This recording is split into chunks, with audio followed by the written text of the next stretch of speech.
Hello, hello. It's me. Hello, I'm back. Welcome, welcome. Dave Strider's the coolest guy in Homestuck. I'm here. Um, yeah. Hello, hello. Um, I guess that's all there is to say at the start. Why else would you talk about anyone outside of Dave Strider? But yeah. Starting epilogue 6 of Candy, page 27. Oh my gosh. Good evening. Good evening. Uh, what happened in the last one? Quite a bit actually, fair amount. 2 rings now, which I guess is, I guess it's essentially almost two continuities. The good professor is looking pretty swag tonight. Swag. Dave Strider, the type of guy to use that term genuinely, uh, pretending to be ironic with it. Uh, Okay. Log 6, page 27.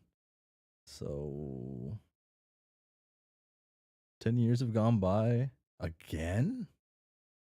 I haven't asked this in the moment, but what are your theories and speculation on what's going to happen?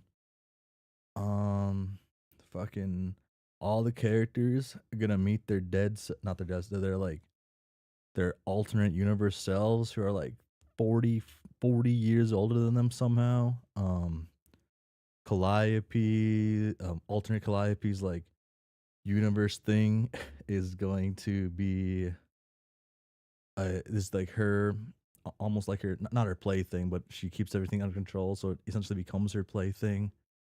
That's why it's kind of like weird in certain ways. It's like she's guiding everything. I'm pretty sure they kind of stated that.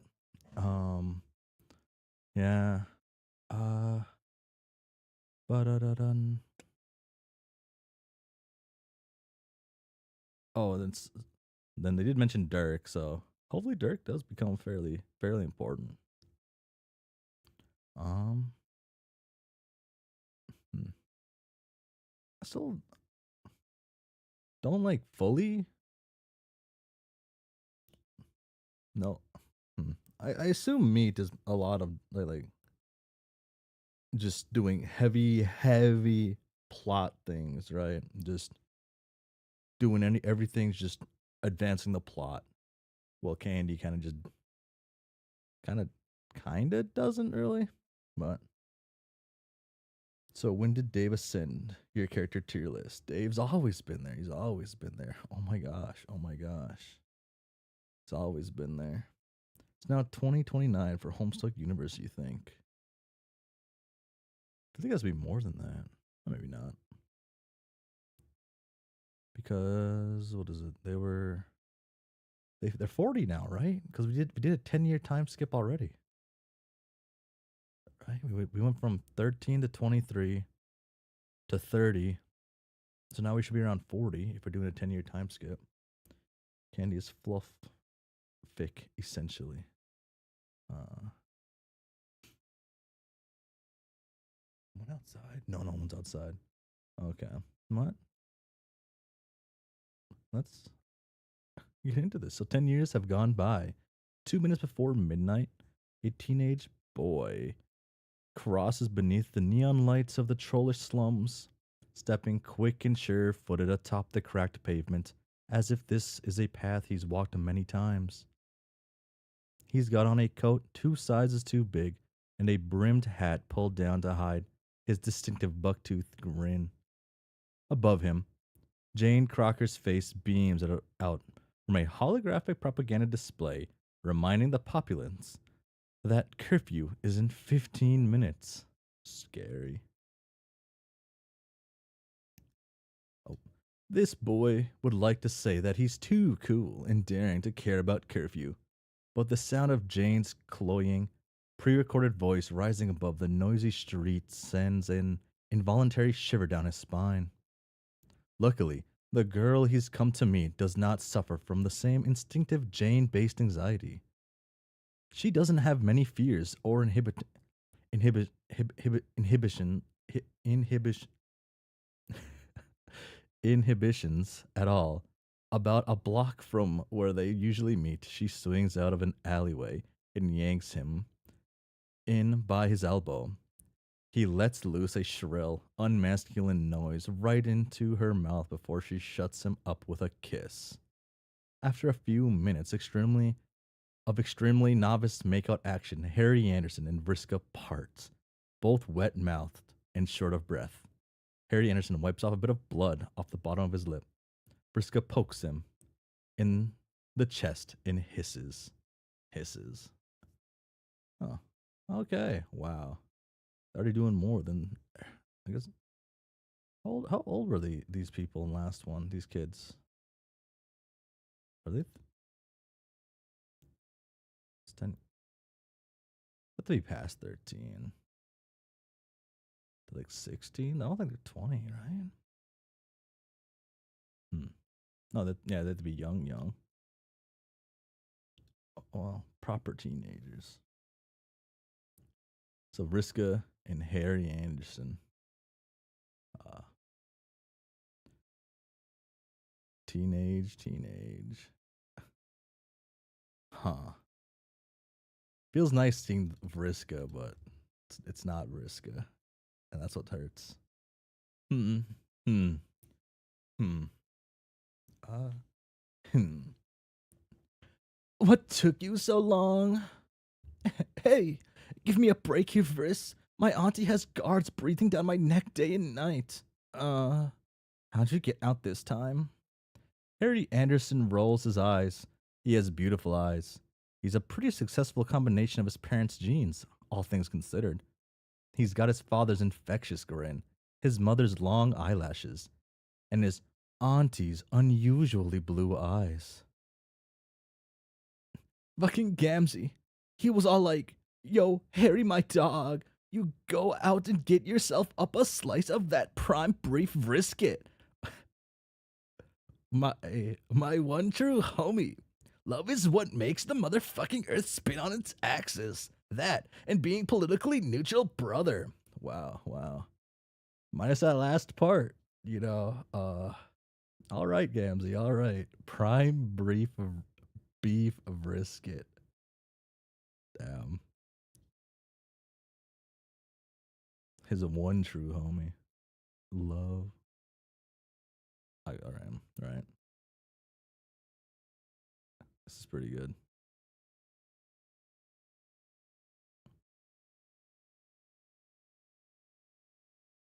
Hmm. Why is he talking to Gamzee so much, though? Vriska doubles over, laughing at Harry Anderson's impressively spot on imitation of Gamzee's mulish, lit, and vaguely lewd posture. Harry Anderson starts giggling too. He can't help it. She's so pretty, and her laugh is both cruel and infectious. God, he always makes sure to point out that he's politically neutral in nearly every sentence that comes out of his mouth, even though he's definitely still fucking my aunt. Okay. What is the dialogue? Not call him Harry in the future. In the future, he will just be called Harry. So lame. This is all so lame. All in just such a deeply unsatisfactory state of affairs. Yeah, I hate sneaking around like this. I wish I could see you every day. Or even, like, tell my mom that I have a girlfriend so she can stop pestering me about it. Vriska hooks two fingers under the hem of Harry Anderson's shirt and reels him in close. In that case, why don't we run away and join the rebellion together, Harry Anderson? Wouldn't that be terribly romantic?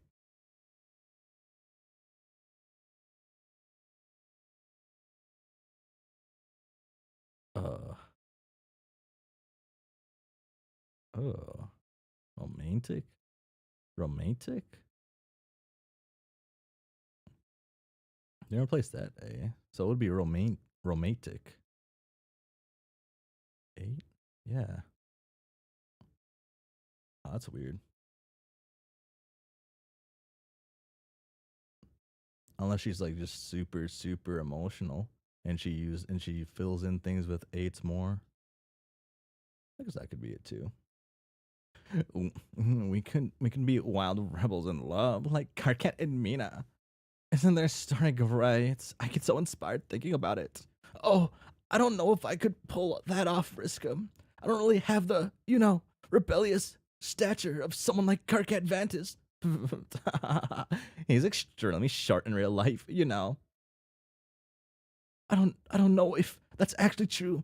I think it might just be something people assume because of, his personality. Like he's overcompensating or something. I mean, I don't remember him being that short. Oh, yeah? The last time you saw him, you were like 3 years old. Get real, Harry Anderson. Oh, okay. Okay. Oh.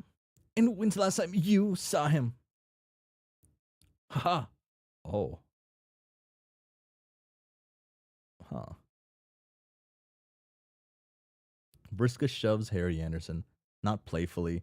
He hits the bricks behind him with a soft oof, then keeps laughing. Oh my god, Briska, you always talk so big, but you're not any more of a rebel than I am. Oh, shut up. You don't know shit, Harry. My moms are totally gonna get me a prime commission in the resistance when I turn 16. Yeah, yeah, whatever you say. It's true. But until then,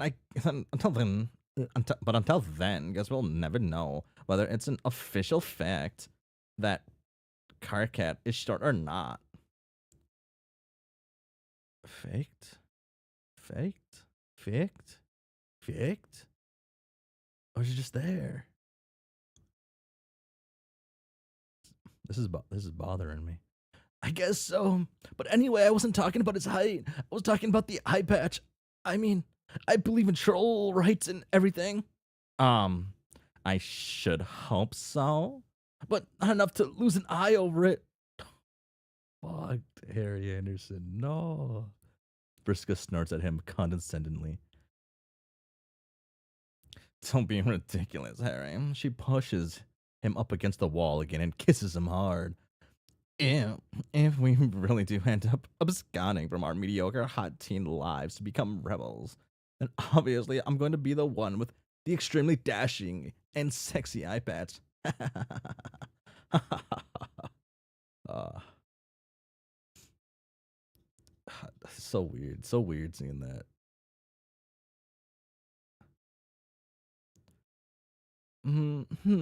It's getting pretty bad down there. Who cares? This is officially something we don't care about, right? I don't know. Is it? This world is inconsequential. Well, there you have it. Ah, ah. Iridia lies with her chin in her palms and looks over the edge of the meteor station. Under the shade of night, the cities of the Troll Kingdom form a twinkling filigree over the rocky landscape below. 100 rivers of gossamer lights in all the colors of the hemospectrum. Jane's fleet is so massive that it blots out the lights of the capital. Is this what Alternia looked like from the sky as well? Iridia lived far from the city, and that all seemed so long ago anyway. Solix comes to stand by her, popping open a can of fizzy drink. Karkat's really going to fight that war, isn't he? Yeah, I didn't think he had it in him, but apparently all it takes for him to become the hero was he was meant to be was for things to go extremely fucking stupid. Like way more stupid than usual.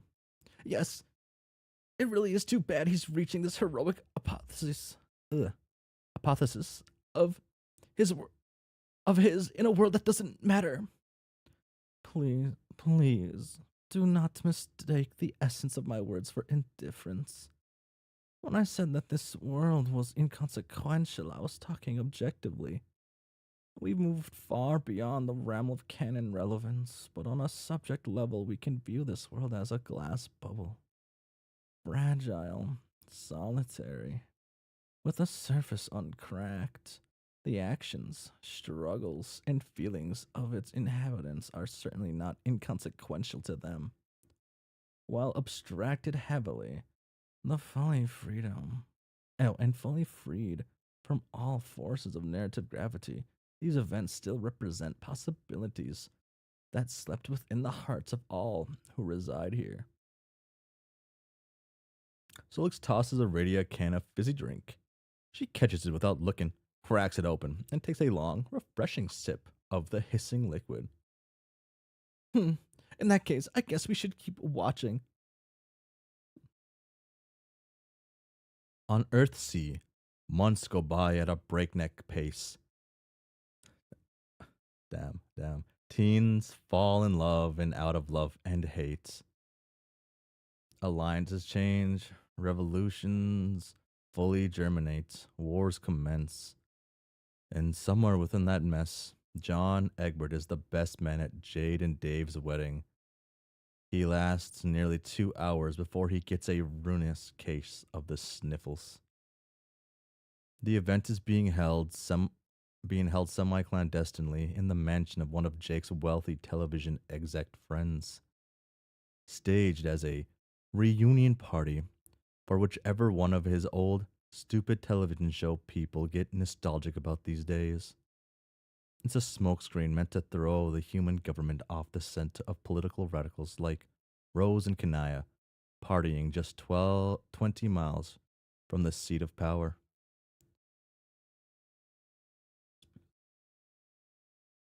Jake claims there's no way they'll find them, but John sometimes gets the feeling that the whole planet's bugged.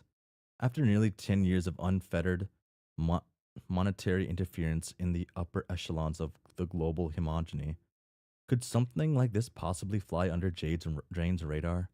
It can't, right? John likes to think she's not so far gone that she'd tip off the government to send troops to arrest her friends and family on the occasion of her ecto daughter's wedding. So he smiles his way through his best man's duties, then smiles his way again through the gallows humor speech Rose gives at dinner, backlit by the flames of the Imperial drone factories turning away on the horizon. He wears he wears a possibly genuine expression for a few moments as he dips down to give Jade a kiss on the forehead. She looks beautiful in her dress, and Dave doesn't look especially uncomfortable beside her. There is still joy to be found on the eve of a war, Rose says in her speech. But John found precious little to be happy about in this world, even before everything went off the fucking chain. His conspicuously unaccompanied, not alone, of course. He's been put in an honored seat at the head of the wedding party with Jade to his left and Rose to his right. But Jade is with Dave, and Rose is Kanaya and their daughter, and everyone knows that John has lost his family to Jane Crocker. Damn. Well, not literally to Jane Crocker. What drove Roxy away was him being depressed and just an all around huge wet blanket who was impossible to live with. John is totally ready to own the fact that he was a bad husband, but maybe not the fact that he was a bad enough husband to drive his wife to passively support a brewing genocidal dictatorship. She looks happier, though. Whenever he's caught sight of her behind Jane, Calliope faithfully at her side. In any of the propaganda broadcasts that Jane passes off as business press conferences, by the time Roxy finally cut things off between them, he hadn't personally seen her smile in years.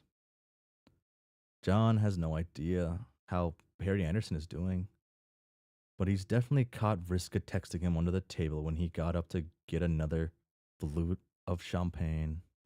She's texting Tavros in another window, which is weird. Probably not as weird as John craning his neck to read messages over a teenage girl's shoulder. The idea that Rose's shitty daughter has more contact with his son than he does makes his eyes start to itch. Oof. He wanders out onto the ballroom balcony so that no one else has to see him cry for a second time tonight. It's a balmy evening, and John can smell the oil burning at the forge across the harbor.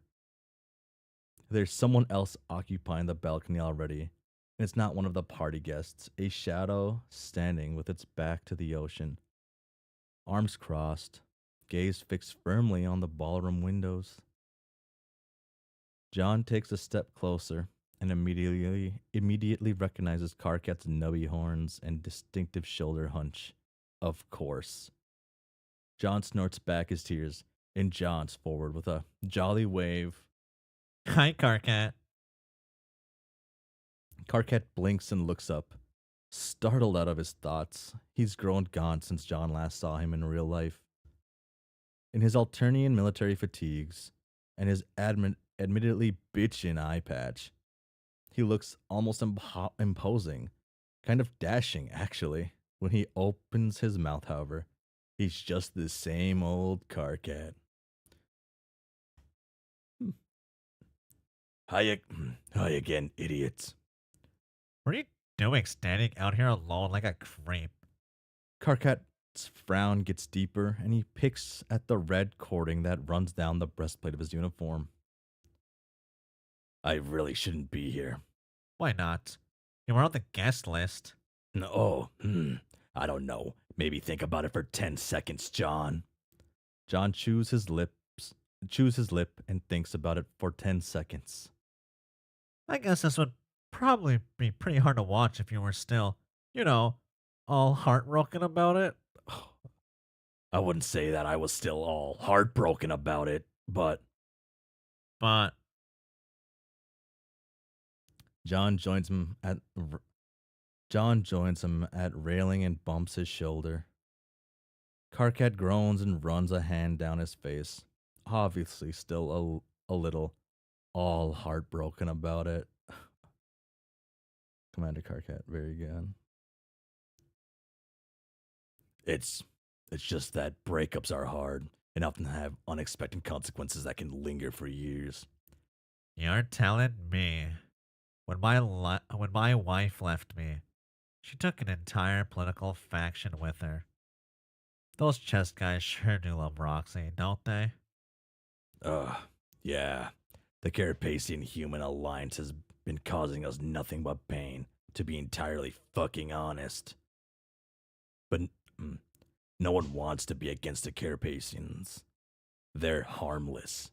The fact that they don't even get to vote on whether or not they should ratify the treaty really complicates the matter. The whole thing is a disaster on just about every level. Oh, sorry about that. Oh my god, John. Stop being so fucking pathetic for just a minute. Could you do that for me? I don't know. That's a pretty big favor you're asking me there, Karkat. Look, I don't personally blame you for any of this. First of all, for you to have First of all, for you to have had anything to do with a massive shift in geopolitical allegiances, that probably would have required you to leave your fucking house for more than an hour. Wow, good pep talk. I'm 100% over my separation now. Thanks, Karkat. John, seriously though, you do have to get over Roxy eventually. With everything that's going on, can you really afford to waste another 5 years malingering on your bedroom like a piece of fucking garbage? You know, Rebellion could really use a guy like you. If you think that I haven't been given that the exact speech you're about to give me, except about 6 or 7 times the length, then you don't know Rose Lalonde. Okay, then what's the fucking problem? You hate the government? You hate what the government is doing as much as the rest of us do.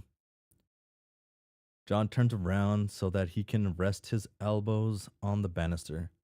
The angle of the moon is cutting a sharp stroke of light over the water, like a blade descending from the night sky to shear the harbor in half. He takes a despondent sip of his champagne and sighs. I don't know. It doesn't seem responsible, really, to dedicate my life to something so important when I'm in a place where I can't even find the energy to think that getting out of bed in the morning is important. In fact, it seems like it would be a pretty fucking selfish thing to do. What if I get distracted because I'm sad? What if I fuck up by staring too tragically to the distance on an important mission and I get killed in a stupid way? John, aren't you technically immortal? Specifically in case of getting killed in a stupid way? Yeah, but you aren't. And neither are most of your followers. Karkat's expression turns hard, regretful. It's a frown made of granite, or some other manly kind of rock that chips easily when dropped.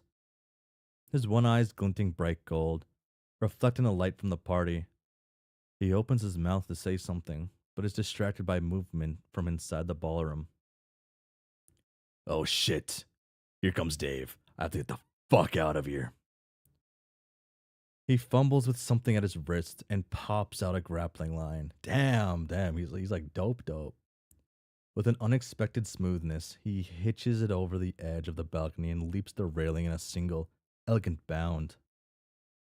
John watches him rappel down the cliffside until he disappears beneath the precipitous shadows. Wow. Karkat grew up to be kind of cool. Who would have guessed? Okay. Uh, hmm. Ah,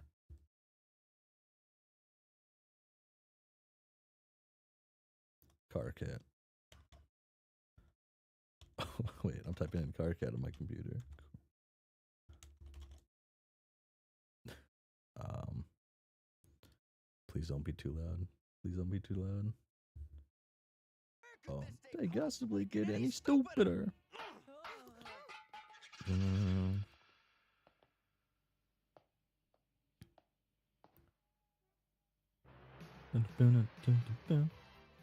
You're a meshy. You're a meshy. You're a meshy. Close enough. Oh my gosh. No, John, don't do it. John spins on his heel to see Dave in the doorway, holding a bottle of champagne. He looks smart in his three-piece tux, but he's still sporting the same old Stiller shades, which always serve to remind John how hard it is to believe this guy's almost 40. Jesus Christ. Are they seriously almost 40? Yes, they're technically immortal. That doesn't mean the encroaching milestone isn't making him feel dizzy nonetheless. Huh? Don't do what? Oh, you looked pretty. You're a meshy. Oh, you looked pretty bummed when you left the reception. And then I find you staring at the ocean, like you just snorted 6 lines of powdered midlife crisis off the bathroom counter.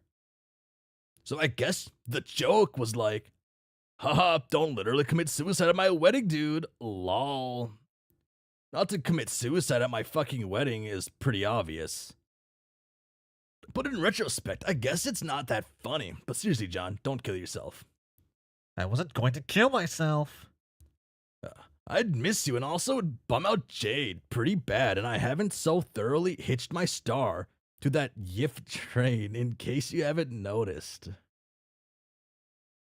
Gift train. Yeah, man, you see, she's I don't want to know. Anyway, I just, Yip trade.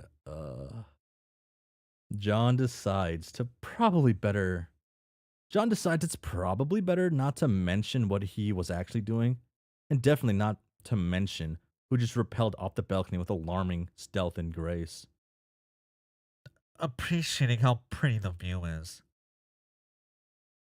Ow. You're a machine. Yeah.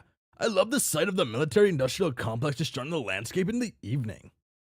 Come on, that's obviously not what I meant. Dave comes to join John at the banister, gazing out over the water with a look at least as existential as John's. John isn't sure what to say about that, so he wiggles his empty glass, looking for another shot of sparkling social lubricant. Dave tops him off before taking a long a long swig off the bottle himself, which I guess almost 40. You know, You okay, dude? eh. Haven't been married once before. I gotta say, it's all kind of overwhelming, huh? Oh, yeah, I guess. I don't know. Jade and I have been together so long. This is all just feels like. Dave shrugs. Whatever. I was sort of hoping that. I mean, considering that we're working together in the rebellion and everything, I was hoping that Carcat would show. Oh, John looks down and twirls the stem of his glass between two fingers. so you're still not, over that? The whole car cat thing? You're a meshy. I mean, will I ever be over it? The way I felt about him probably isn't the kind of shit you just get over. You just sorta live with it, no matter how it turns out. But he's with Mina and I'm with Jade, and the whole world's gone fucking batshit, so what's the point in looking backwards now, right? John swallows a lump down his throat. Terezi's picture in his wallet. Oh, is still in his wallet. Faded, dog-eared, marred by ragged white lines down the center from being folded and unfolded so many times. Deep enough to be called valleys at this point. Right. Right. They fall silent for a moment, soaking up the atmosphere, sipping their booze, contemplating the suckiness of being an adult. Dave lets out a soft laugh and slaps John on the back. John swallows his champagne wrong and starts coughing. You're a meshy. Yo, dude, thanks for being my best man. Oh, thanks, man. No problem. 'Cause you are. You know, you're my best bro, my main man, my most devoted dude. Cheers, John. Cheers, Dave. They toast, lip of the glass to the rim of the bottle. The sound rings out above the noise of the party inside. It rises up above the ocean, to where the stars are turning and dawn is already breaking on some other part of the planet. That's how the years pass. Faster and faster the longer it goes. For those living on this iteration of Earthsea, like John and Dave, it appears to be an illusion of age, an old age about perception changing the older you get. The days get shorter the more the regrets pile up. But that's only part of it. Above this earth, the dead cherub is still meditating, waiting for the day when she can have her own heroic hypothesis. Waiting for the day when she can confront the one she calls the prince. And on this earth, John is just waiting for the day that feeling finally stops. That feeling that he's still waiting for something. And the even worse feeling that years ago he missed his only chance to put an end to it. If you stand on a very high hill at dawn, you can watch your shadow move in an arc around you. 10 years to the day he last spoke with Terezi, John finally gets rid of her photograph.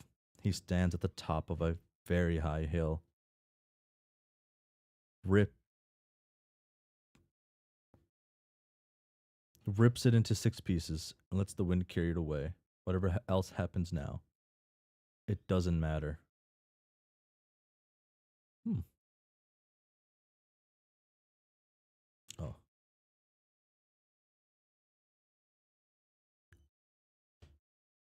Hmm. I'm gonna keep going.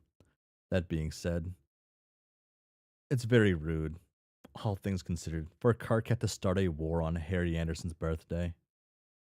John's floating above the outskirts of the human capital, letting the breeze toss him into the fro. He's hanging upside down in the air, watching the first stage of the Troll Rebellion's forward assault begin to establish a defensive position along the border. Despite the government's paranoid crackdown on troll reproduction, they've ended up vastly outnumbered anyways, thanks to the incalculable deluge of troll ghosts pouring down from the sky over the last decade. Someone with political opinions might think that this entire quagmire was one of the human government's own making. John isn't really on record as having political opinions, but he does think that the government approached this entire subject like it was trying to hold on to a water balloon by squeezing it too tight. And now it's about to explode in their faces. He's wondering if he should go see his son one last time before that happens.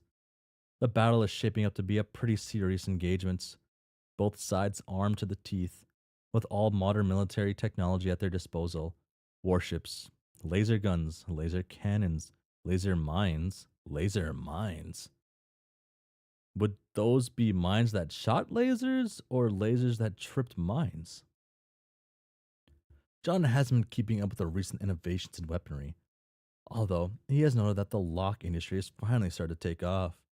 Dave said that this was all to be expected in a war economy, but John tuned out most of his analysis, which is what everyone does when Dave starts talking about the economy. A flash above the clouds catch John's attention. Another ghost, pulling down from wherever it is they come from. John follows after the light with an exhausted sigh. The novelty of dead trolls falling from the sky has really worn off over the years. But he might as well go warn the new arrival that they've landed in the middle of an immediate war zone. He sits down at the head edge of a crater, of the crater, and peers through the smoke. He recognizes the ghost immediately because he sees a younger version of her almost every day. Vriska. Vriska? Which Vriska? Vriska's face snaps up, eyes blazing, eyes, actual eyes, with expression, color, peoples, and everything. Oh, Wait, you're alive? John skids down the side of the crater and helps her sit up. He wasn't imagining it. She's extremely alive and extremely wounded. Above all, extremely Vriska. Oh my god. You're not just Vriska. You're actually Vriska. You're like literally for real actual Vriska. Probably not Vriska. Vriska shoves John away and staggers to her feet. There's a bleeding gash on her head and something lodged in her chest. Yeah, it can't be Vriska. It appears to be the same material as whatever was piercing the center of Teen Jade's corpse. She's bleeding bright blue down all of her sides, but her expression is wild. What?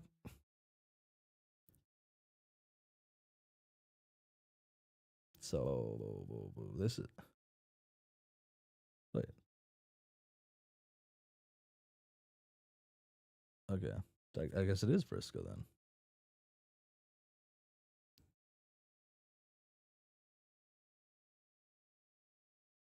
What the? No, no, it has to be the other one. Has to be the other one. Has to be like no, that one. No, I guess. Yeah. Hmm. Hmm. What the fuck are you talking about? Where am I? I can't be here. I have to go back. Back where? I need to see it. What happened? I didn't know how it turned out.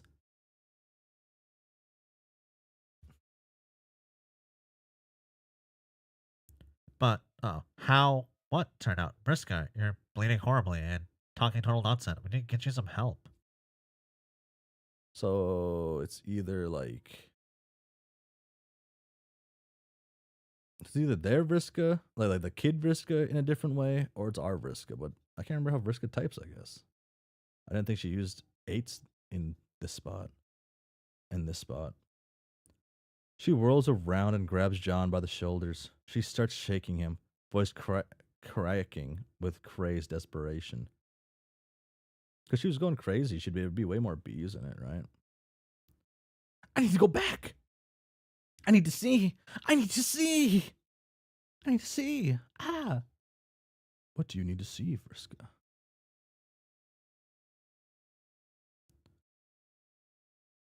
I see him. Oh, is it the prince? Fucking finally. No, no. Hmm. Blog 7. about 10 more pages till I'm done with candy. Huh.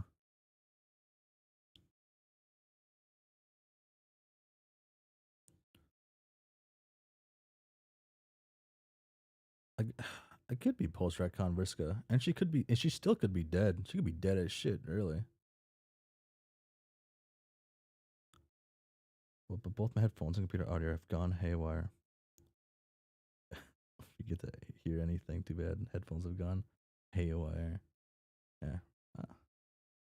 Okay, so if it's post retcon Vriska, she can still just be fucking dead. Could be. Because how death works in their thing. Calliope animates the puppet body she inhabits, the same one that has not aged a day since it crashed here, and rouses it from perfect, corpse like stillness. Dead Jade unfolds from her meditation, pose, and pushes to her feet in an elegant sweep. I wonder if it's like alternate Vriska, not like Kid Vriska, controlling Dead Vriska? Is it like some weird fucking Freaky Friday ass like gem? Could be that. Also could be like the prince too. It is the one I have been waiting for all these years. We have run along parallel lines for what may as well be eternity. But my gravitational well has finally ensnared him, and now he is due to fall into this world. Dead Jade folds her hands behind her as she rises into the air, scary. Body language delicate, purposeful. Iridia hitches her arm around Solix's back to lift him up and follows Jade's body out into the open air. She casts her pitch black eyes down to watch the dark clouds of battle beginning to form above the human capital below. Sulik frowns. Are you sure you want to go down there? It seems like it's about to get wild. Yes, yes, more than you can possibly imagine. The chaos of war is about to begin, and our window of opportunity is narrow. We must be there when he falls. Come with me.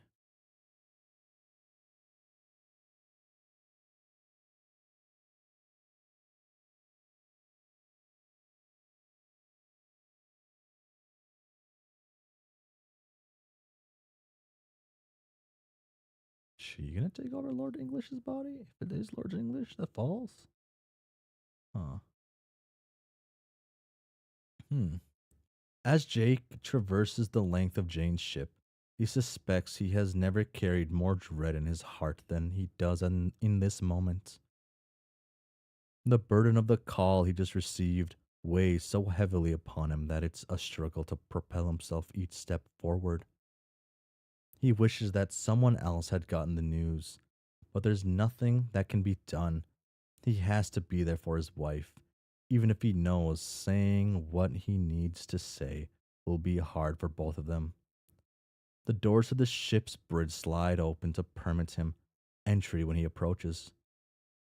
Jane is standing by the navigational stations, engaged in some sort of confabulation of doubtlessly critical importance with her internal shadow, Gamzee Makara. Jake's already Jake's already miserable mood drops further at the sight of him. No matter how long this arrangement carries on, it never seems to get easier to his stomach. Jane is dressed to the nines in his signature blazing red power suit, her freshly polished designer pumps glinting in the varied lights in the Crocker Corp ship command controls. The full entourage of the Crocker conglomerate is fast en route to a business conference that Jane insists is of the utmost importance to the impending negotiation of an array of paramilitary contracts with the government. And she would be the first to tell you that looking your best is one of the most critical parts of arbitration. She doesn't immediately acknowledge Jake's presence when he approaches. He has to conspicuously clear his throat before Jane turns her attention away from Gamzee. And even then, She only dignifies Jake's appearance with a fleeting glance.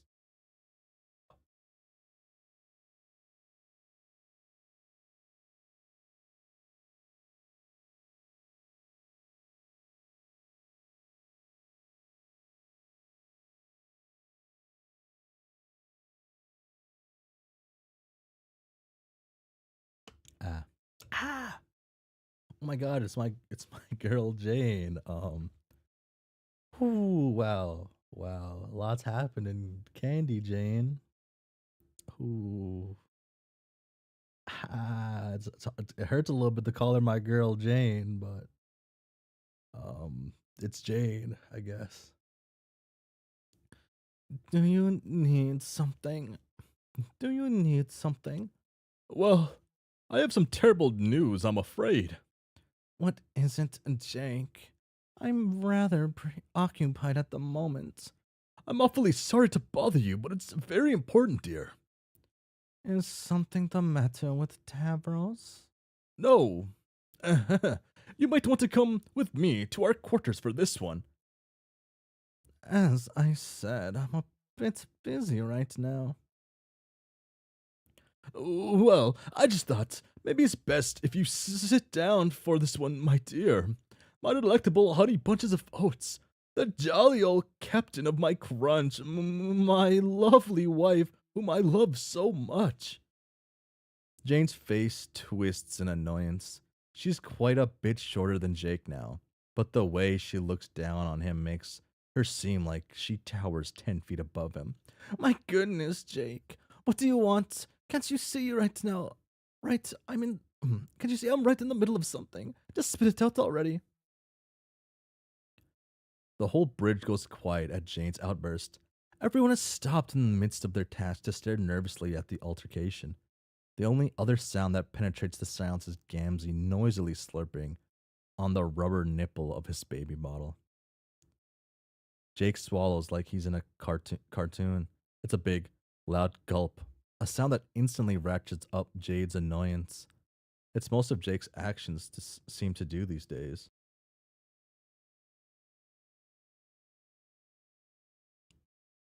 I, well, you see, I guess I'll come right out and say it then.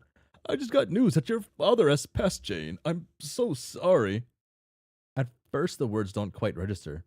Jane expected this, like in all interactions with Jake, to be a meaningless waste of her time. Initially, she gives a dismissive nod, like she's taking in some trivial piece of information. And then the weight of the statement strikes her, sending a jolt of shock through her chest. It passes quickly, though. She'd almost forgotten. An unfortunate incident, but it's no matter. I'll simply revive him, and then make sure he's assigned a security detail. Have his body brought here as quickly as possible. I, I, I'm afraid that won't be possible, Audie. There's no body for you to revive at all. Jane's eyes widen in disbelief. What? What? What's happened? It. Words from the Secret Service is that it was one of Karkat's assassins. The target was the human president. Your father, that is. He jumped in the way and took the shot. The president is safe. Your dad saved his life. I. I don't understand. What happened to his body? Did Karkat's rebels abduct him? No. The shot he took was from the barrel of a rocket launcher. I'm afraid the assault blew him straight into bits. There's hardly anything left. What? Luckily, the president was barely harmed as your old man took the full brunt. As far as I know, the only harm to him was having his full lustrous mustache burned clean off his face. It's a friggin' tragedy. Jake's gaze falls to the floor. Jane's hand clutches at the front of her suit in an unsteady fist. Please, please tell me you're joking. Jake, please tell me this is a prank. I'm afraid not, Jane. I'm so sorry. Jane whips around, tears in her eyes. The whole bridge is holding its breath. She feels every eye on her then, the pressure to hold it together. She can't show weakness now. She's come so far. Jane sniffles and swipes at her eyes with the back of her hand. She won't cry, but she can be angry instead. Uh, that fool.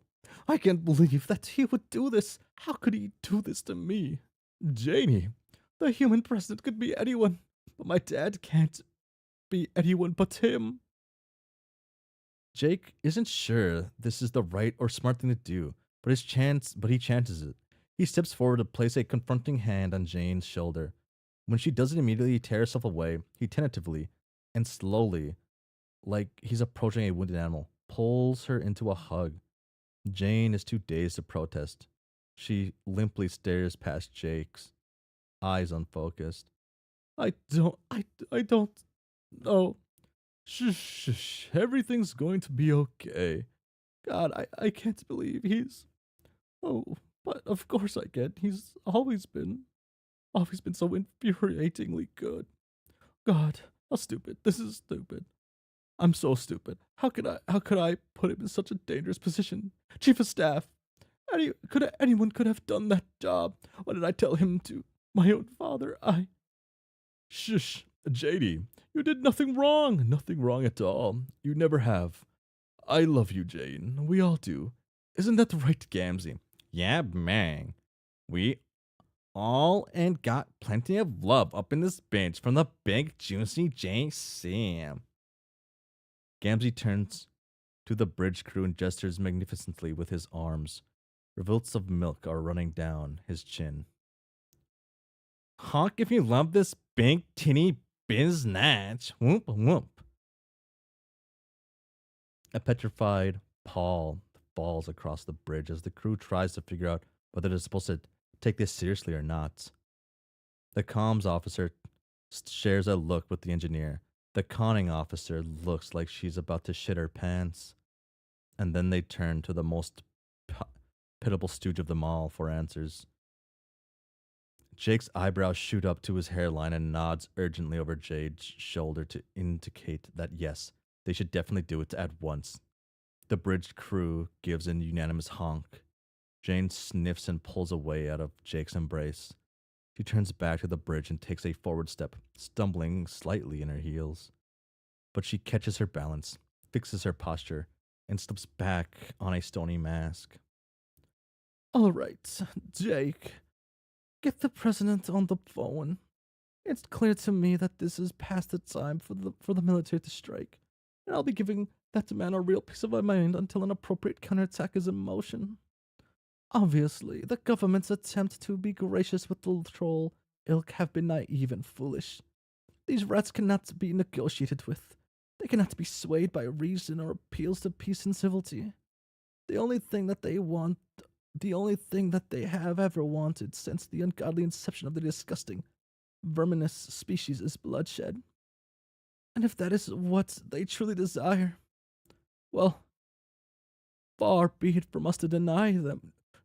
Not another word. Are you sure about this? No. The time to act is now. We'll pay for what they've done. Every last fucking one of them. I have had enough. This is the end of the line. Jane is blazing with fury. She marches to the center of the bridge. All of you, return to your stations. We are changing course. We will be going directly to meet with the president, and I will not rest until he gives the command to crush this fucking rebellion and destroy any chance that they might ever resist again. The bridge crew doesn't even think to defy Jane's orders. They return to their stations, dutiful, and the navigators adjust the ship's destination coordinates, and the comms officer opens a line with the government's seat of command. Only one man in the room is brave enough to take a stand. Hey, do you think that might be a bit motherfucking xenophobic? Jane spins on her heel like a whirlwind, her face twisted into a hideous snarl. She rounds on Gamzee with all the hatred she can muster. Xenophobic? I am not xenophobic. I'm just saying, most bodacious of BAMs. What you're laying down here is sounding wicked bitch genocidal. What the fuck are you talking about? I am not. I have never been a fucking xenophobe. Yeah, but listen, killing all the trolls, that would be bad, you feel me? I'm a troll, remember? Maybe you should take a minute and chill a bit. Little mint choo choo chip. Honk. Shut the fuck up. You fucking insect just you fucking insects just assassinated my father. You're cute when you're mad, my tasty little snatchachino. And then Gamzee seals his fate. He reaches out with his finger and boops Jane right on her little nose. Honk. Jake audibly gasps at the sight, but Jane does not have any sort of violent outburst of anger. Instead, she goes completely icily silent. Icily silent? Gamzee smiles vacantly down at Jane, unaware of his misstep. When Jane next speaks, it is in a controlled, steady voice. Security, escort this troll off my ship. Now. The security personnel aboard the ship do not hesitate to follow the command. They descend on Gamzee in a swarm, grabbing him by his arms. The baby bottle tumbles out of his grasp, busting open when it falls. The remaining milk spills out, pooling in the recessed lighting of the floor. Whoa, whoa, whoa, hold up. You can't just go and throw me off board, my milky mommy. Oh, but I can. Just watch me. The security officer begin. The security officers begin to pull Gamzee away, but he makes one final desperate play. Wait, just hear me out. What? If you throw me out, I'll be all lost and shit, babe. You know, I'd be needing you. Holy fuck, Gamzee's kind of just actually awful. Um, I mean, there's a lot of stuff going on, but what? You think appealing to me with your disgusting little addiction is going to sway me? That's the funniest joke you've ever told, clown. It's not about the milk, boo. It's about you. Jane stops. Kind of sucks, which makes him funny. This is kind of like the worst he sucked though. It's like this. Oh my god. Ah, fucking. Ugh. Thumbs down, gladiator. Ugh. What? I need you. Are you saying that you? I've gone and told you all about my past struggles with the wicked green substances. I done gone and made so much progress, finding a new healthy way to cope with the voices and redeem myself. And you've been more of a help to me than anybody, more than anything. You know, with the nightmares, I can't sleep without holding on to a motherfucker. Jane sneers. She has no idea why she thought for even a moment that he might have meant anything else. Oh my god, he's even worse than awful. I am so. Ugh, freaking it. You are despicable. You can't just go and cut a brother off. Let's all. And let's all up and think this through all reasonably and shit. I'll do motherfucking anything. Jane's eyes rake up and down Gamzee's body, like she's carefully considering her response. Her face is expressionless when she answers, Be gone, clown. Jane turns and waves security away. The uniformed men drag Gamzee from the bridge. The sound of honks reverberate hauntingly through the halls as the wretched jester is removed from his seat of power at last. In spite of everything, Jake can't help but be relieved. With Gamzee finally disposed of, Jane is invigorated with the strength of her own conviction. She spins on her heel and confidently strides to the captain's chair. She engages her interface, sits down, and assumes her seat of command. The time for mercy is long past. Karkat Vantas must die. And then the video game starts up and it's like doo, doo, doo, and then you like fucking be a badass video game. Start. Damn. Page 31.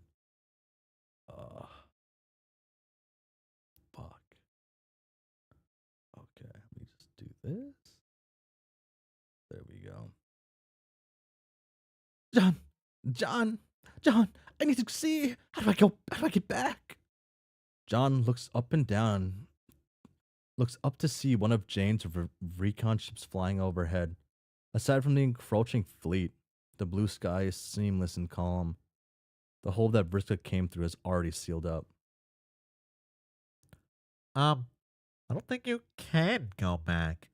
I have no idea what the exact scientific mechanism behind falling out of the sky is, but so far it's proven to be a one-way trip. No! Welcome to Earthsea. Haha, it fucking sucks. Vriska releases her vice grips on John's arm so she can cradle her head between her hands. Oh my god. This is the worst thing that could possibly happen to me. Are you sure about that? Yes, I am absolutely. Wait. Why are you so. Vriska gestures wordlessly at John's entire body. She leans in closer to study his face, squinting with suspicion. John. Oh, John! John! John! Oh my god, I can't remember how I had Vriska sound. Oh my god, I can't think. Oh my god. Ah, oh my god. Ah, ah. John, are you old? Um, a little, I guess. I mean, I'm gonna live forever, apparently. So in that respect, I'm still pretty young. But compared to the average lifespan, I'm like about 3/8 of the way dead. He kind of sucks. Vriska runs both hands down her face, leaving a long, dark streaks of blood. I can't be here. I can't be here. Vriska. Wait, actually, I guess I shouldn't call you that. It might get confusing. What? Well, see, Rose and Kanai's daughter is also named Vriska. What? Since you didn't come to Earthsea with us, that means technically she was here first. So that would make you Vriska. That's fucking unacceptable. Sorry, but I think that's probably just how it has to be. Oh my god, she got sidelined instantly. Uh, John, John, you accuse me of talking nonsense, but you're the one not making any damn sense. Where am I? Why are you old? Why do Rosa can I have a daughter named after me? Oh, it's because they thought you sacrificed your life heroically, defeating Lord English. So they found a baby clone of you and named her in your honor. Personally, I thought the whole thing sounded like bullshit. But, whatever makes them happy. John shrugs. Vriska remains frozen in her expression of horror, mouth agape. In the distance, the troll defenses take a shot at the human recon vessel. Vriska doesn't flinch at the sound of a sonic cannon blasting off behind her. She slowly peels her hand from her face and glares at John as one of her eyes twitches at the corner. I think it's funny that this happened to post-retcon Vriska, of all people. Sound is working again, just in time for Vriska to lose her relevance. That's the stupidest fucking thing I've ever heard. Yeah, I know. I tried to tell them. Man, it's been a while since we've agreed on something, hasn't it? So, not to be nosy, but did you defeat Lord English? Of course not. Why do you think I'm so desperate to go back? The battle was ending its climax when I got hit in the head with. Vriska paws at her head wound, fingers numb and vision blurry. Oh, ciao. Whatever the fuck it was that hit me in the head. She sways on her feet. John tries to steady her, but she slaps his hand away. Do you want to see a doctor for that or something? No, I want to know what the fuck is going on. Okay, sure.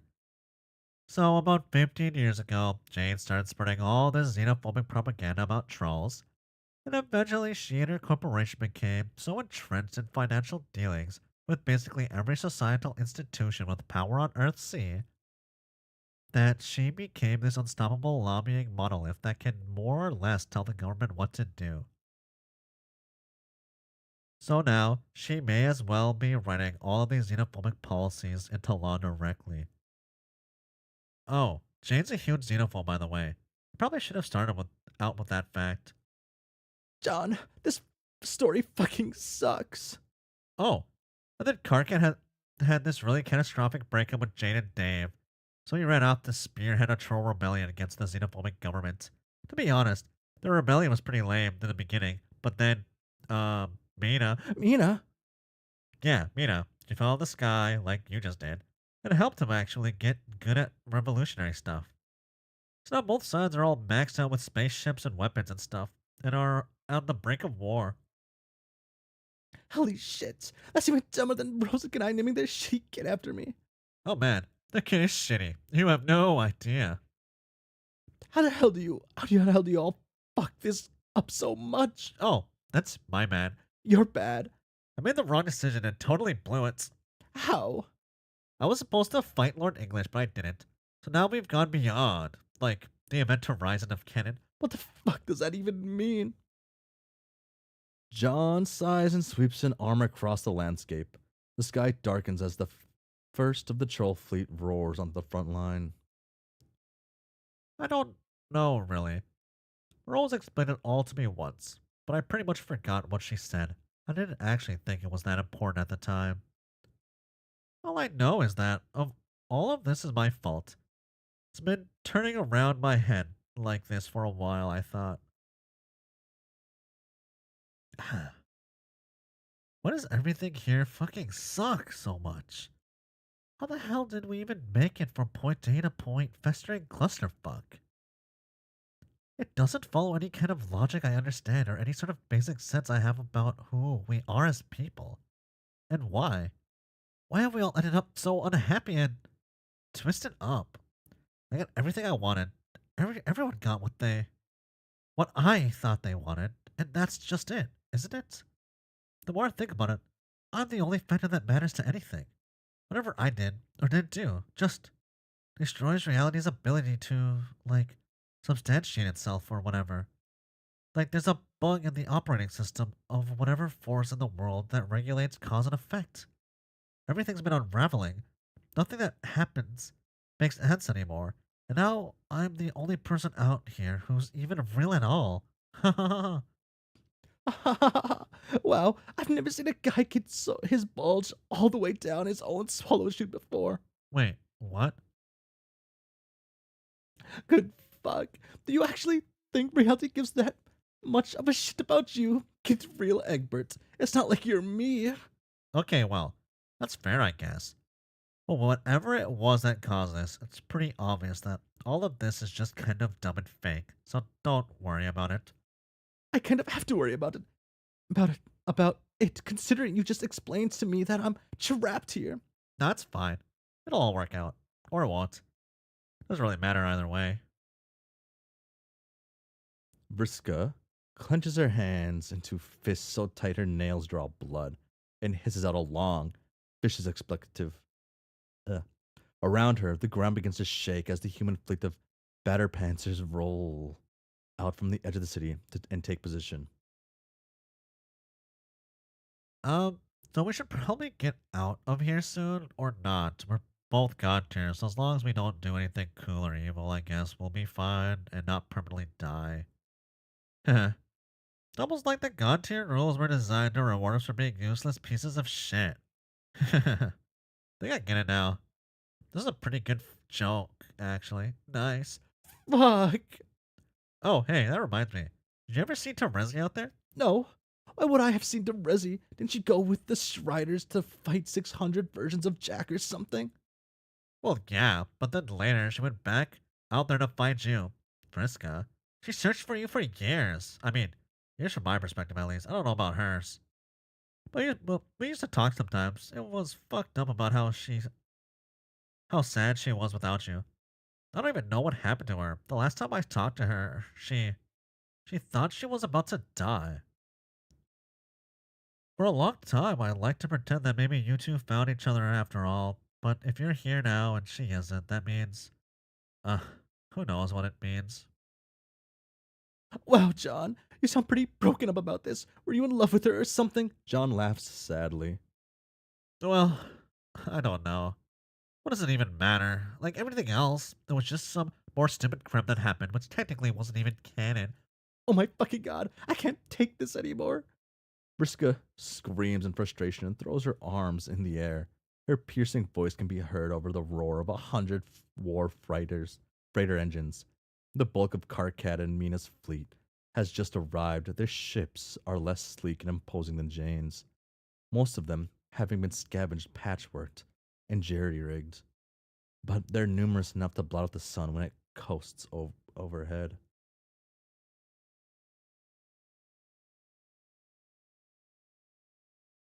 More like emotional codependence. Vriska, I, I, I don't care about whatever the fuck canon is supposed to be. I don't care about your dumb, unrequited crush on Terezi. I don't care about this stupid, pointless war. Someone get me the hell out of this fucking nightmare before I really lose my shit.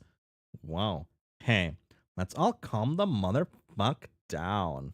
Codependency.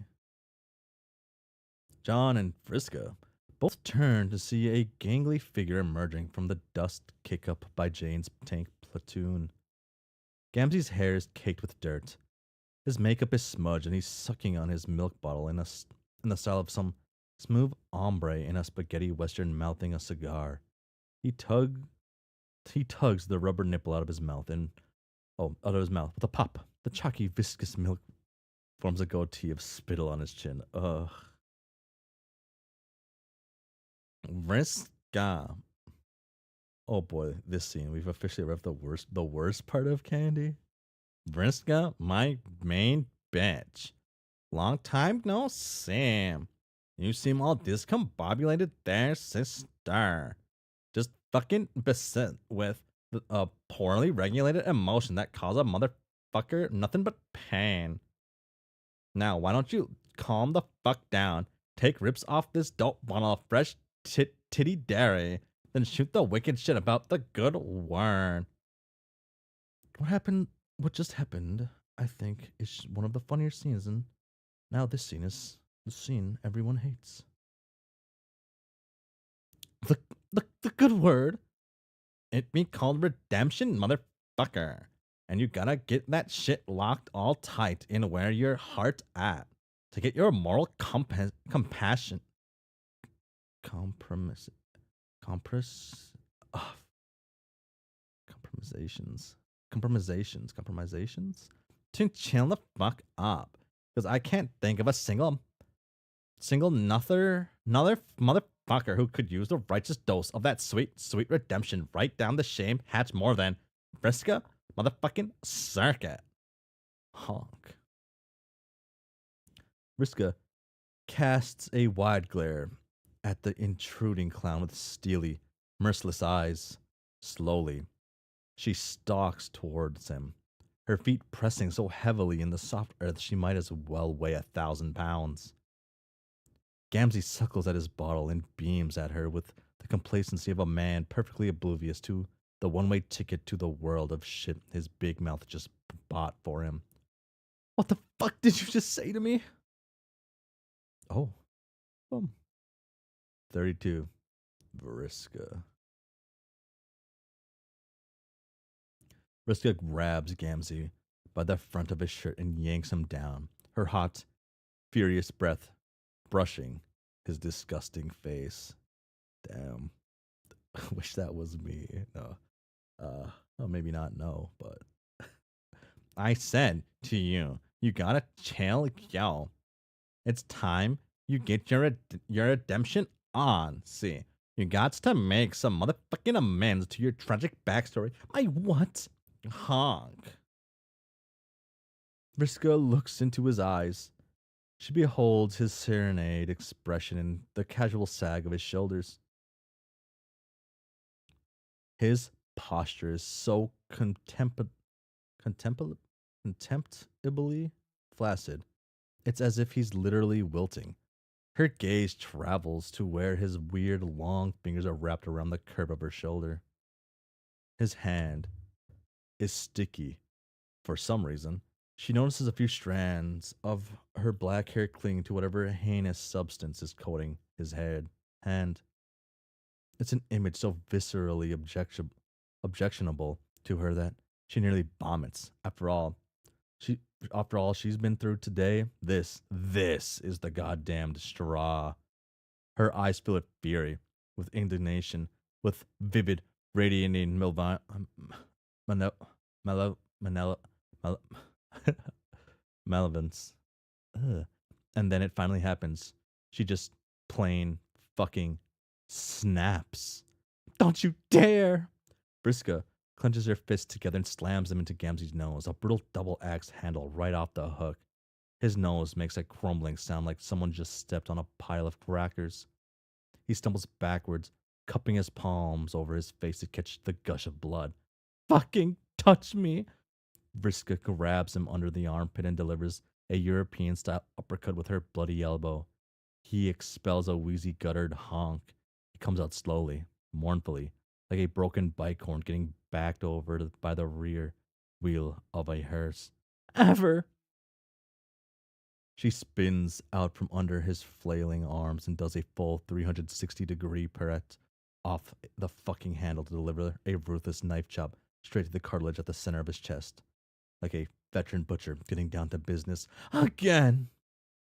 Again! Ha! Yeah, Gamzee tries to get his bearings, but Vriska's spinning back in the other direction with a discus back elbow. Her elbow connects with his cheekbone hard enough that it shatters. A sharp tooth goes flying out of his puckered lips so fast that John has to take flight to avoid it. Vriska takes a crow's hop back, grounding herself to swing uh, a lead-legged kick right into his chin lead. Gamzee goes flying into a nearby tree. The first branch splinters under the impact of his spine. He gets clotheslined backwards by the second one, spins around it, and face plants on a hard root under the tree. John winces, but not sympathetically. The impact was just that rough, that had to crack a rib or two. Briska stalks over to Gamzee and triumphantly lifts him off the ground, high above her head, only to drop him and slam her knee into his face again. His lip splits, staining her jeans bright purple. He's rolling from side to side on the ground, groaning as blood bubbles from his mouth. It sounds like he's drowning. Briska drags him to his feet again, her hand fisted in his shirt, with an impressive maneuver hard for the eye to follow unless you're a trained wrestler. She adroitly twists a hand in his hair and reverse hangmans him against the tree branch. Honk! Why won't you just? She slams his throat against the branch again and again. Each time he lets out a sound like a damaged squeeze toy, his bloated, slimy tongue unspooling like a frog's as all the air's crushed out of his esophagus. Don't die! Shouting like a berserker, Briska perpetuates a textbook rhino clawhook around Gamzee's codpiece and rips it the fuck off. He yowls as if he had actual testicles to be mauled, and for all anyone knows, maybe he really does. He paws. He paws the air desperately and recklessly after his treasured purple dick sock. But Vriska tosses it over her shoulder and shoves him in the mud with her heel. She grabs Gamzee by the hood, pulls him up, and then grinds the top of her shoe along the ridge of his broken nose, rubbing her laces into his eyes. Ah, yes.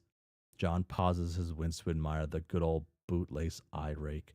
Jake loved that one back in the day, even though he had much more practice with the receiving end of it. Gamzee grabs Vriska's foot by the bridge. Instead of yanking her off balance, he opens his huge bloody maw mouth and runs his tongue along the rubber bottom of her shoe. Vriska freezes. She watches him lap the mud and his own blood out from between the grooves of the sole. His lips drag lewdly over the ridge of her footwork and begin sucking at where her big toe would be if it were not safely ensconced in several layers of rubber and canvas. He draws back a string of glutinous, tinted saliva connecting the shoe to his lip and catches Vriska's eyes with his own half-lidded gaze. His face is bruised, bloody, swollen. His makeup is a nightmarish disaster, but the expression he's giving her is unmistakably. It's not fear, not rage, not even pain. It's lust. Briska goes perfectly still, absolutely paralyzed by the sudden recognition. For several seconds, she doesn't dare move a muscle. And then quiet. And then quite suddenly, Briska reaches a plateau of rage so intense, so pure, that she isn't even seeing straight anymore. She howls like a storm cresting over the ocean, drowning out the sound of the human government's tanks firing their first volley over the battlefield. She lunges at Gamzee's catastrophic face lips first, and practically dives into his mouth, ramming her tongue into his lewd, gaping maw like she's questing for prizes at a carnival. They roll over each other, groping, tearing, tongue lashing, and vanish into the underbrush. Gamzee's unwashed stench is so bad, the motion of him being knocked into the dirt wafts in John's direction. The stink hits him like an olfactory haymaker. He does a full 180 to dry heave into the impact crater. Mercifully, John's attention is caught by someone calling his name from above. He has never felt so grateful for an excuse to look away from anything in his life. John, up here. I need to speak with you. I, I appreciate the need to tell us Gamzee still hasn't washed up. Gamzee still smells like shit. I appreciate that. I appreciate that. Anytime you forget, it's always there.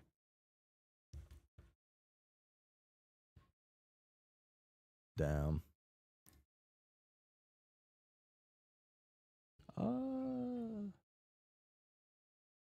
let's go to the next page. Let's go to the next page. Yeah, that's the play. That's the play here. Page 33. John looks up to see Rose waving at him while hanging out the hatch of a troll cruiser. John tries to smile at her, but all he can muster is a weird, queasy expression. Rose looks glad to see him anyway. She drops to the ground when the modest cruiser comes in for a landing, followed out regrettably by her daughter, Briska. Shit. John flies up to greet them more quickly than he would ordinarily in a situation where he wasn't trying to divert his friends and her teenage daughter's attention away from a couple making out in a bush. He dips forward like he's going to hug Briska. Damn, Briska just likes older people, I guess, to her apparent surprise due to his historical complete lack of desire for any physical contract to be made between them, but instead uses his momentum to spin her all the way around so that her back is facing the cruise shrubbery in the distance. Well hailed, man. Hey, Briska. Hey, bros. Nice to see you both. John and Rose appear equally surprised themselves when Briska hauls them in to seal a deal with a crushing hug of her own. I got censored. But you ain't rewriting that. Haha. Jeez. Hi, Briska. Hi, John. Hi, John. This is great. Just great. Hey, why don't we just go over here to talk for like no reason at all? Haha. Okay. If that's what you want. Oh, yeah. It's the thing I want most. The view on the other side of this ship is just amazing. Trust me. John to the rescue. But now Vriska has to wait even longer to meet real Vriska. Well, that Vriska, I should. Rose cocks an eyebrow at him. Behind her, the bush releases a strangled, lusty honk. Was that? Never mind. Vriska, why don't you go up and help your mother with the deployments? Ha! I can't believe I have to actually listen to you now that we're at war. Run along now, dear.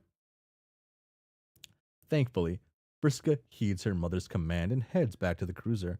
Rose tries to glance back towards the source of the suspicious honk, but John pulls her behind the ship, beyond audible range of the activity taking place in the offensive bush.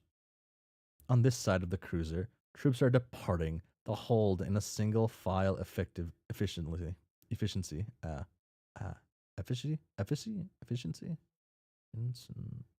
yeah. They're all decked out in full Eternian military garb. It's the cool, Tron looking stuff with the luminescent cording that matches their blood colors. Rose is wearing it too. John notices, in black and lavender. He gives her a concerned. Uh,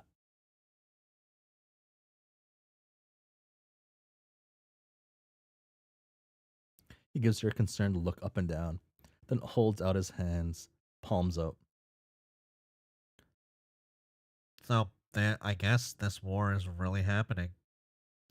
Yes, I understand that you don't want to be involved, and I respect your decision. However, I wanted to speak with you before we left. Oh, thanks. I actually appreciate that a lot. I think I would have been pretty bummed if you went off on your. Uh,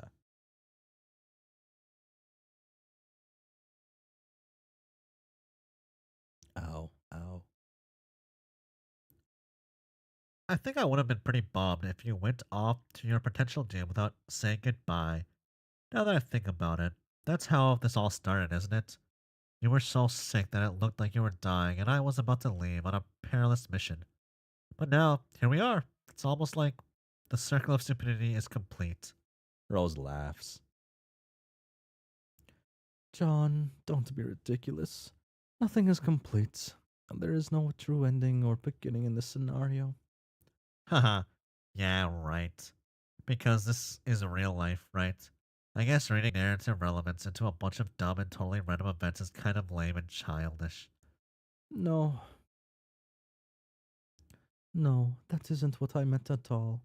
By all means, apply a narrative to our lives up until a certain point it would have been perfectly accurate to do so, but not anymore. Because it's not canon, right? Do you remember what I told you 10 years ago about the three pillars of canon? Um, John strokes his chin and thinks very hard on this, maybe too long because Rose sighs and taps the bridge of, of his spectacles. No, that's a perfectly valid answer to the question, John. I just didn't want to make it look like I don't pay attention to your wordy philosophical babble. I physis, I physis, I philosophically babble rather a lot, or at least I used to. It would be unfair of me to expect you to retain nearly 3 decades of oblique technical jargon regarding the metaphysics of the reality in which we inhabit. Wow, we've known each other a long time. Yes, we have. Well, it would be more accurate to say that we both have and haven't known each other a long time. As I explained to you on that morning 16 years ago, there are 3 critical features of canon: essentiality, relevance, and truth. Yeah? We have been untethered from the mooring of truth for some time now.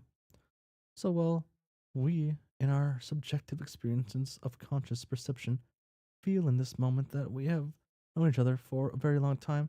Technically, that's not true at all. Contemplating the vastness of that statement makes John feel suddenly very small and sad.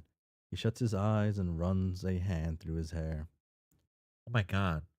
Rose, it's too early in the day for this. I agree. And besides, that's not what I wish to speak to you about. John, look at me. Rose wraps her narrow hands around John's arms and pulls him gently towards her.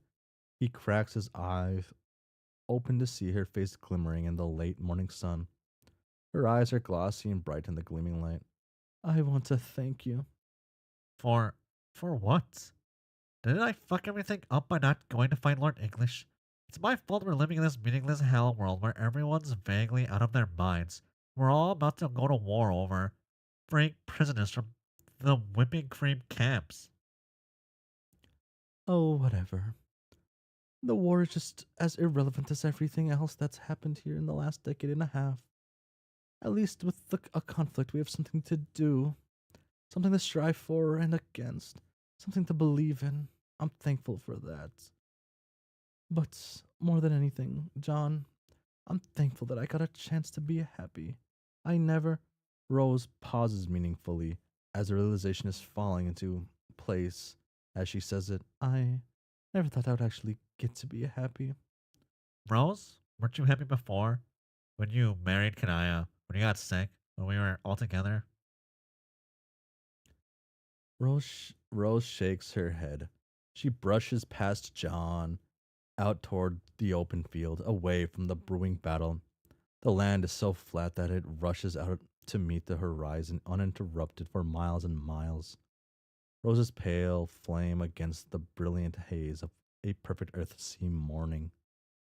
John doesn't follow after her. He lets her compose herself privately with her back to him. She clasps her hands in front of her and raises her head to look at the perfectly blue sky with its perfect sun and its perfect clouds, unmarred by the dark storm brewing on the planet below. In the complacency of, she corrects herself, in the silly wizard story I wrote when I was a child, the realm of most comparable to heaven existed in a state of subliminal conditionality dependent on insincere in science on the inscience of the individual experiencing it, which is to say, it would cease to exist the moment you realize that it was. And so, but those with knowledge could never truly be happy. John looks at his hand, the same hand that held Harry Anderson when he was a baby, the same hand that tore up Terezi's photograph just a few hours ago, the same hand that remembered steadying Rose on her sick bed 16 years ago, and the shaking feeling they'd awoken with that morning. A subharmonic symphony that can only be heard in the bones. All things that remain true to him, knowledge of what came before his choice and then after. There are many things, there are things that he can't forget, that he won't forget. This, oh, is this the reason he's felt like this for so many years? But that isn't me anymore. I'm a blind against the veil of this world. It's all ambrosia to me. I don't care if it's not true. I care even less if it's not canon. I have a beautiful wife who I love more than I thought possible, and a daughter who I am immeasurably proud of. It can all be senseless, ethereal noise that dissolves in the void, a whisper swept up by the wind before it's uttered. I'm so grateful to have felt this way. So, John, Rose turns around smiling. The smile is calm and honest. Her eyes are perfectly clear. There is no other word that could possibly do justice to her expression. She looks happy. Thank you.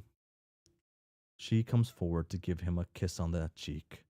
John wraps his arms around her shoulders, pulls her into a tight hug, and of breathes in a scent of her hair. Whatever the truth of the matter is, she still feels tangible and real to him. What does it mean to be real anyway? Around them, the first waves of bombs start to go off, bright pinpricks of light and dark that flash and flame out, leaving a nanosecond of absolute dead silence in their wake. John laughing when they part. They're enveloped in a cloud of smoke and dirt so thick that they can barely see each other, despite what Rose said about there being no ends or beginnings for them anymore. It feels very final, and in that moment, he thinks he understands. Finality was always up to him. He finally decides to allow it. This is so bittersweet, but you can't explain why. For Rose, at least, John made the right choice, right? Uh,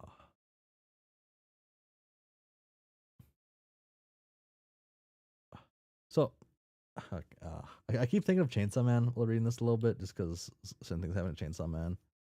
Uh, I need to figure out my Chainsaw Man thoughts better first. Friska and Harry Anderson. Hmm. I think, okay.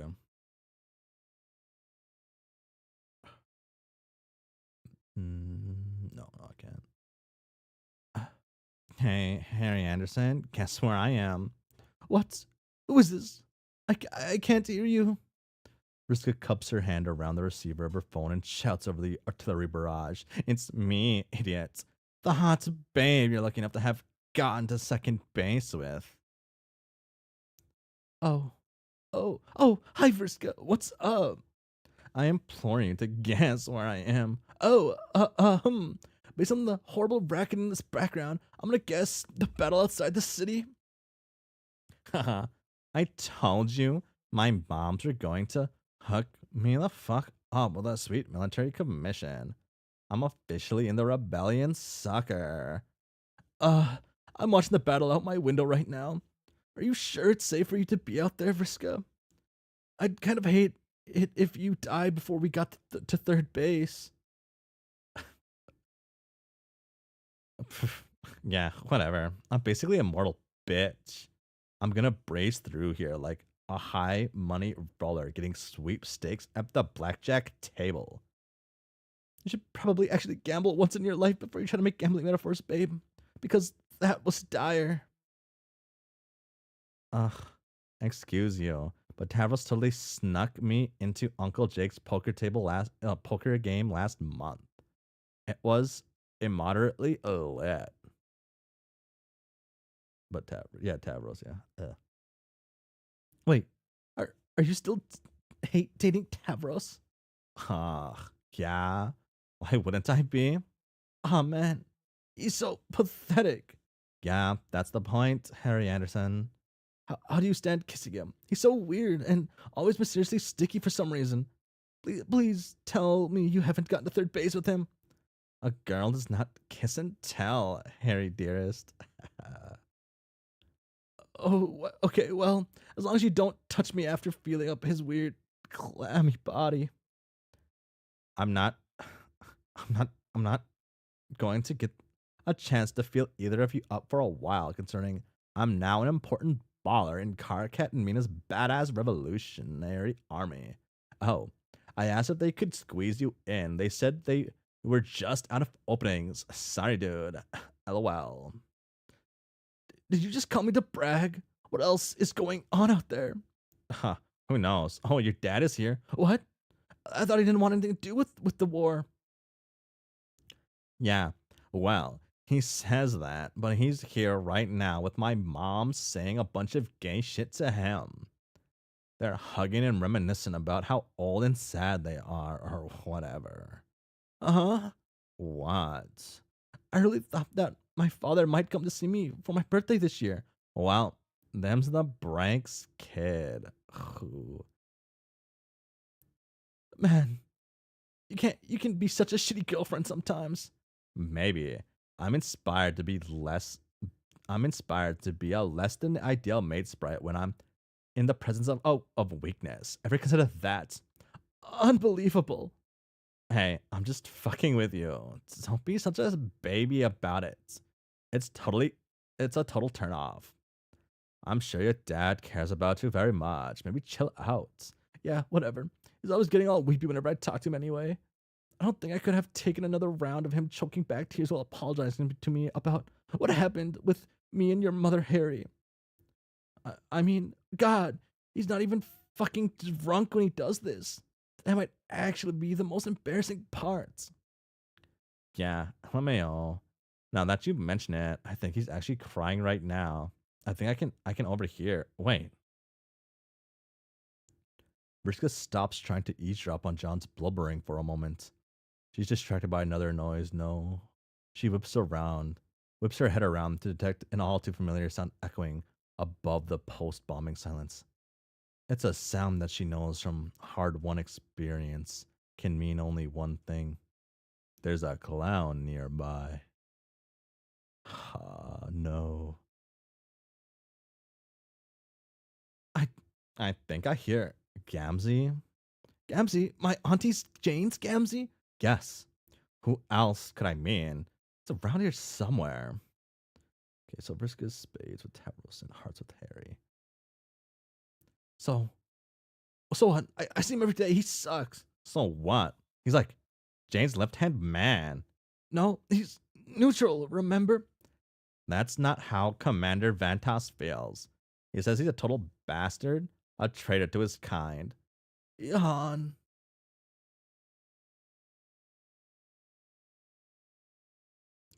Um, Based Vantis. The dust is beginning to settle around Vriska's ankles. She scans the tree line and brings all of her attention to bear on this curious rhythm of noises coming from nearby. Beckoning from the underbrush, she pushes towards it through the thorny shrubbery. There's a bounty out for his arrest. Damn. They'll probably put him in front of a tribunal tribunal if we can get our hands on him. Oh, I've changed my mind. This sounds good actually. Invite me to the execution, please. If I could capture the high fucking priest Makara, they'd promote me to like a third in command of the whole joint. Fuck yeah. Well, good luck with all that. Call me if you want to hook up after the battle. Naturally. Hmm. I don't think I'm not doing this man justice with how I'm talking, but I locked it in already. John's wiping away a tear with his sleeve when he catches sight of Vriska, innocently wandering toward the very bush where where he just abandoned Vriska to sort out her confusing exhibition of unexpected and deeply profaned lust. Now that the battle has stilled, you can overhear the vile melody of blasphemous union. Okay. There's that noise again. I knew it. I wasn't imagining it. Oh no, no, no, no. Friska! Wait, don't! John runs to intervene, but it's too late. Briska pushes aside the last of the fronds separating her from Quarry with a triumphant ha. Briska's huge, mischievous smile freezes on her face when her eyes pass the image to her brain, and it finally makes sense of this incomprehensible jumble of gray limbs, blue and purple slop, tangled black hair, and stunned faces. Her expression begins to slowly melt. It then drifts quickly, from phase to phase, to one of wonder, then anguish, and finally abject horror. Oh god. Vriska and Vriska both start shrieking at a pitch John's only ever heard one time before. It was a sound that once accompanied the end of everything. A sound once heard the night he dreamt in anime. Just laughing hysterically while crying. Boom. Fucking awful. Well, John dealt with the sights by immediately turning. 35. What time is it? I am reading kind of quick. And these pages do feel a little shorter. Well, actually, a lot shorter than a lot of them. Well, John dealt with the sights by immediately turning and walking away, and the Earth Vriska dove into a nearby bush for safety. Vriska is contending with her predicament, predicament through willful denial. She was resolved to do everything in her power to prevent herself from thinking about the situation directly behind her. The only problem with this ship, I think, is Harry's technically Vriska's adoptive uncle. Um, it's right. Vriska, dun, dun, and it is a situation which, if she could bear to look at it, would strike her as the precise intersection between the most humiliating moment of her existence, an unprecedented Christ circus mashup, and a gruesome crime scene. Her attempt to ignore the unspeakable catastrophe behind her may nearly have worked if not for the reminder provided by the many fresh blood stains on her shirts. Not only stains of her unfamiliar Carillion hue, but others of a most unwelcomed color mingling with them. A color she never imagined she'd see contaminating her cool and casual ensemble, and certainly not in a context like this. Towers aren't in a relationship with each other, so they aren't doing anything. You've adapted well to reading. Her attempt to distract herself, to delay the inevitable engagement with her poor judgments, would not fly for much longer. Sooner or later, she would have to turn around and confront the fact that she just kissed a very smelly clown head on. No, she doesn't want to. She won't. There's a rustling in the grass behind her as Gamzee shifts his grotesque supine length. Nope. She covers her ears. She remembers the shame and excoriation of her childhood, the fear, the pressure, being coerced to do awful things to undeserving kids. All that embarrassing effort she spent trying to emulate her ancestor. She threw every bit of herself into that role, but in recent years, reflecting on the charade has only made her cringe. And in what couldn't have been more than an hour ago, she was on the precipice of watching the glorious defeat of Lord English after unleashing a secret weapon that she went to the bother retrieving and wielding against him. And then, no, she doesn't want to dwell on that moment. It was almost as bad as kissing a juggalo, almost. But nothing can compete with this. Nothing could even come close. Yet, as she stands there, feeling soiled and ashamed, there's no denying it. The moment she stuck her tongue in the heinous mouth of that frisky, unwashed gesture, she began jackhammering through the stubborn concrete rock bottom like she was digging up the corpse of a mob snitch. Someone with your someone with your face, the same age as you, assuming. Hey, Vriska, my bootylicious baby bitch. Your bad bone daddy is getting to be a chilly motherfucker from this dank summer breeze. How about we get our wicked snuggle on down in this at this grass we just made all nasty in? She shudders, but during her self-incriminating reverie, she managed to forget she's not even Vriska anymore. She's now Vriska. She scans the bushes and spots her. The 16-year-old girl who somehow earned the right to call herself Vriska. The adopted teen daughter of Rose and Kanaya Miriam Lalonde. The person who, for all anyone knew, might be an exact genetic double of Vriska herself. Not that she had any grounds to object. She missed her shot, snatched shame from the jaws of glory, and washed up on the shores of this candy coated shithole of approximation of what a paradise planet might look like to certain individuals. The small sob she's been stifling finally comes out. Tears cut through the oily, shiny mask of blue, purple, and mud on her face. Okay, beautiful. Is something motherfucking the matter? We can talk all open at each other about the sad noise happening in our bosom now that we all made the sordid pledge to practice the wicked intimacy of the motherfucking regular. Vriska nearly vomits but holds it together. She wipes the tears off her face in a flurry of indignant motions. Smearing the blood around, she looks at her hands, notices the blood, and continues cleaning her face, using her tears as a solvent and wiping the blood on her shirt. Gamzee, can you just not talk for just a little while so I can, I don't know, just be quiet. Honk. Her final sniffle is a snort of anger. If nothing else, she's learning something about herself today. Nothing sobers her up emotionally quite like the post amorous insubordination of a raunchy clown. It's almost like a smelling salt. She sneers, revealing a fang, and spins on her heel to face him.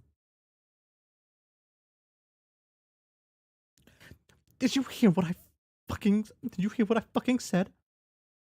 If his infuriating exclamation was just a whiff of the smelling salts, actually looking directly at him again is like upending the whole barrel and pouring it all over her face. She recoils involuntarily, but regroups. Her gaze sweeps across his entire ungainly form, from head to foot. He's got his head propped up with one arm, elbow in the grass. His legs are crossed. His face is a disaster. One eye swollen shut, nose broken, widely smiling mouth split vertically down the lips, and hanging from his mouth. Is that a baby bottle? Fucking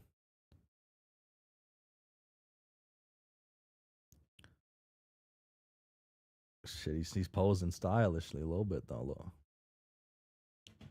She doesn't even want to think about where he might have been concealing it all this time.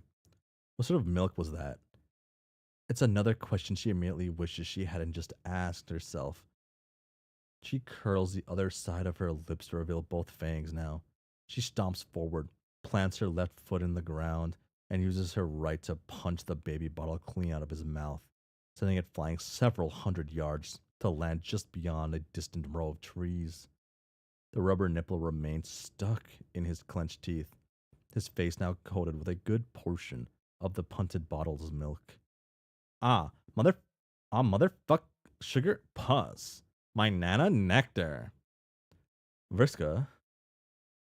Vriska presses her foot down on his chest and pins his back flush against the grass. He exhales with a startled wheeze at the sudden force. You better, you better fucking listen, Makara. I don't know what you may have thought this was, whatever the fuck it was that just happened here. But let me clue you in. It was nothing. Nothing happened here. Do we understand each other? You reprehensible, malodorous piece of shit. Honk. She glares down at him with an intensity that would cause any other man to wither, were he not a reeking pile of circus manure. Gamzee's expression, however, remains steadfast in its vaguely lewd sense of serenity.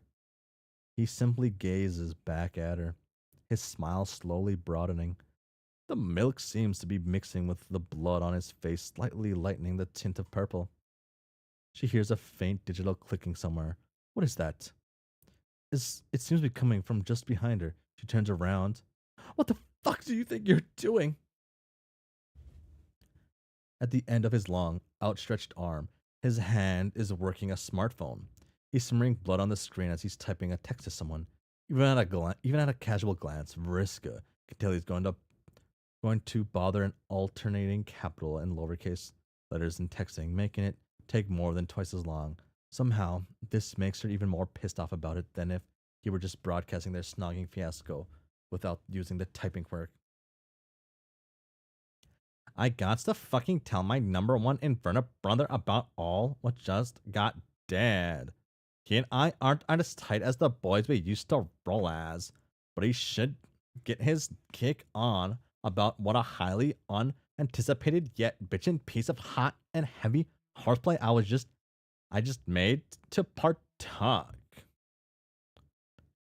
You weren't just made to? Why you fucking? You're not telling Karkat about this. You're not telling anyone. Do you hear me, clown? LOL. Motherfucking shame on me.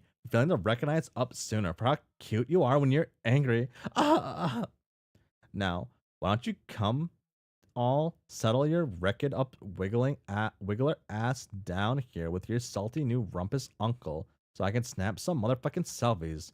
My firm yet slippery little passion peach. Give me that. Slippery yet my firm yet slippery little passion peach. Uh, she snatches up the phone. She snatches the phone out of his hand, holds it from either side, and breaks it in half. She then spikes both pieces down at him, missing, but causing him to flinch nonetheless. No selfies, no text, no nothing. Which fucking part of you're not telling anyone is so hard to understand? This never happened. Not a single fucking word of this is ever going to be breathed, whispered, or honked to anybody. At least of all any insinuation that this is something I made you do. You get me? Fuckface. I didn't make you do anything. You were slobbering all over my fucking foot while I was beating the shit out of you. I saw that look on your face. I saw how your codpiece was like. Okay, never mind that. I mean, once we were actually, you were totally into. Don't even try to convince me you weren't like. Why am I even talking about this? I don't need to justify myself to a disgusting, horny piece of filth like you. Gamzee's expression changes slightly. He retains his unfortunate aura of amorous placidity, but there's now a hint of sadness. I don't know about all the business you said, honey nips. I've got to feeling that wonder in my heart which says maybe I got erotically bushwhacked here. I'm so confused. I don't hardly know at which way is up anymore. about my original wantings for that nasty dance we just did. Maybe the truth of shit is more like I got the advantage taken of me.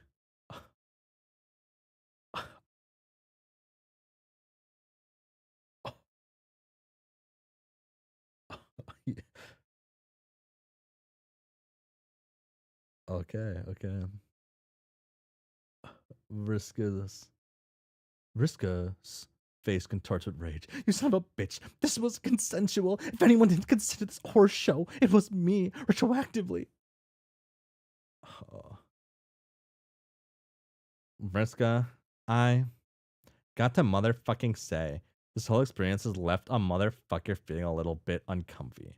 Uncomfy, unrespected, used, and maybe also just an eensy weensy itsy little bit unsafe. I don't care if you feel unsafe. You're a lying and disingenuous puddle of sideshow buke, and I don't believe you. I believe for a second you meant any of that. The only thing that matters here is that you keep your fucking mouth shut about what we just did. Briska, my mean queen squeeze and borderline sexual villain. My mean queen squeeze and borderline sexual villain. Fucking, it's what I need in my life.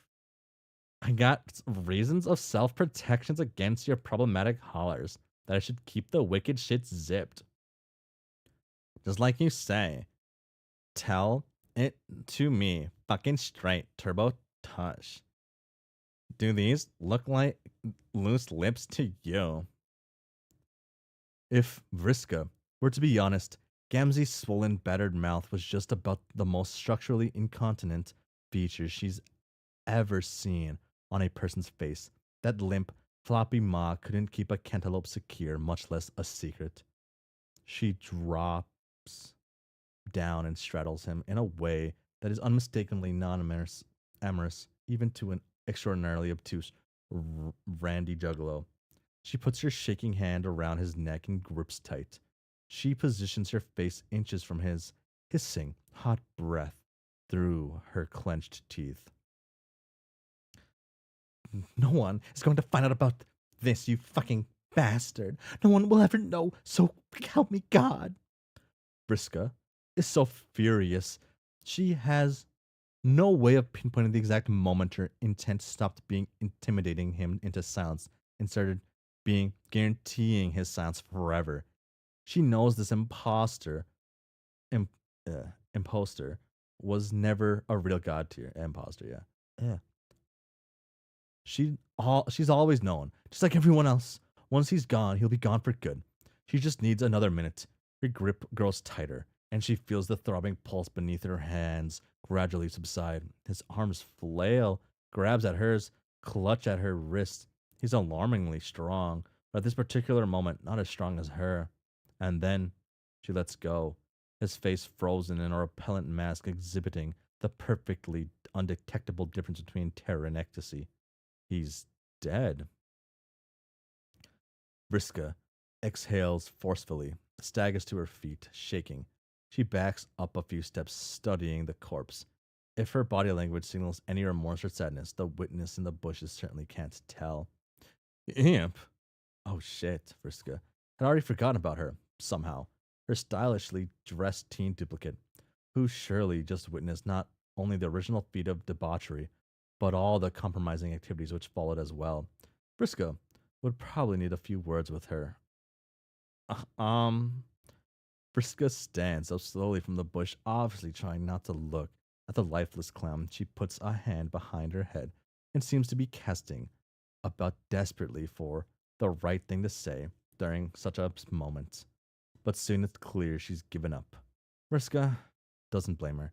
She can't imagine there being anything in anybody's life that could adequately prepare them to have snappy response ready for a situation like this. Hey, sup? Gamzee, you're 30. She's 16. It will not fly in the court of the law. Finally caught up. Karma's finally caught up to Candy Gamzee. Oh,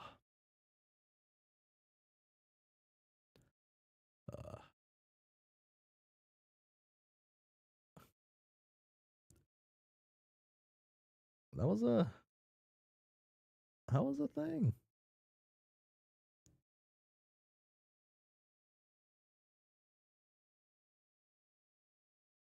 So, like I've said before, right?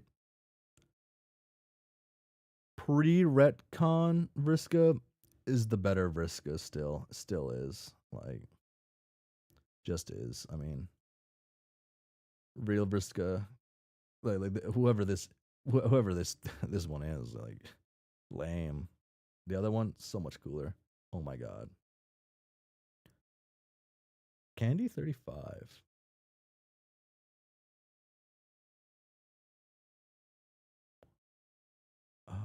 Let me double check real quick. This is cheating, but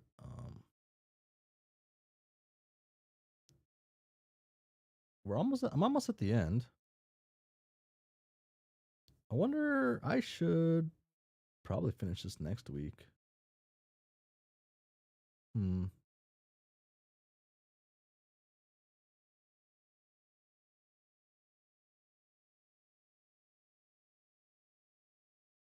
I can read up to epilogue 8. Yeah. Oh. Yeah, I'll read up to epilogue 8. You did say you might read a bit more than usual. I feel like I did read a bit more than usual. But yeah, I will read a bit into it. I'll read up to 30 up to the next little piece and then hmm, I guess I'll finish it on next Wednesday. Yeah, I'll finish it next Wednesday.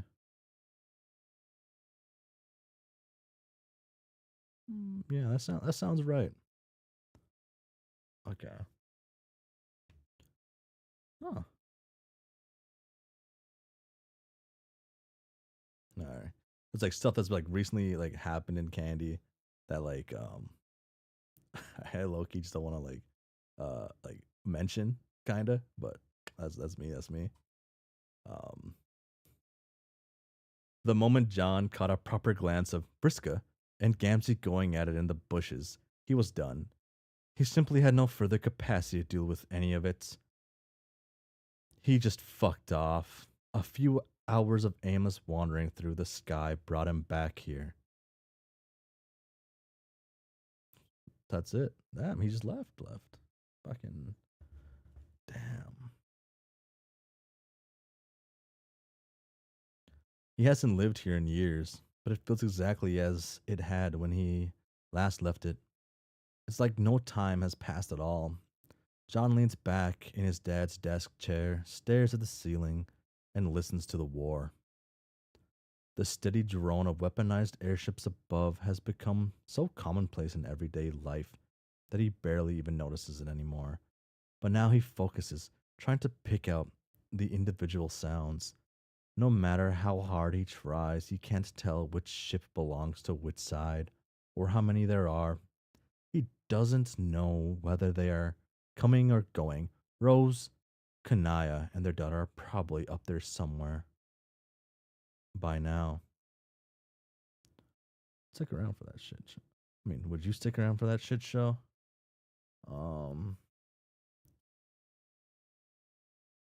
I think in all honesty, my with my personality, I'd probably end up frozen and stuck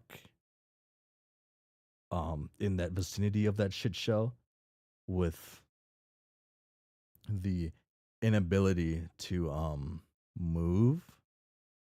I'd be stuck.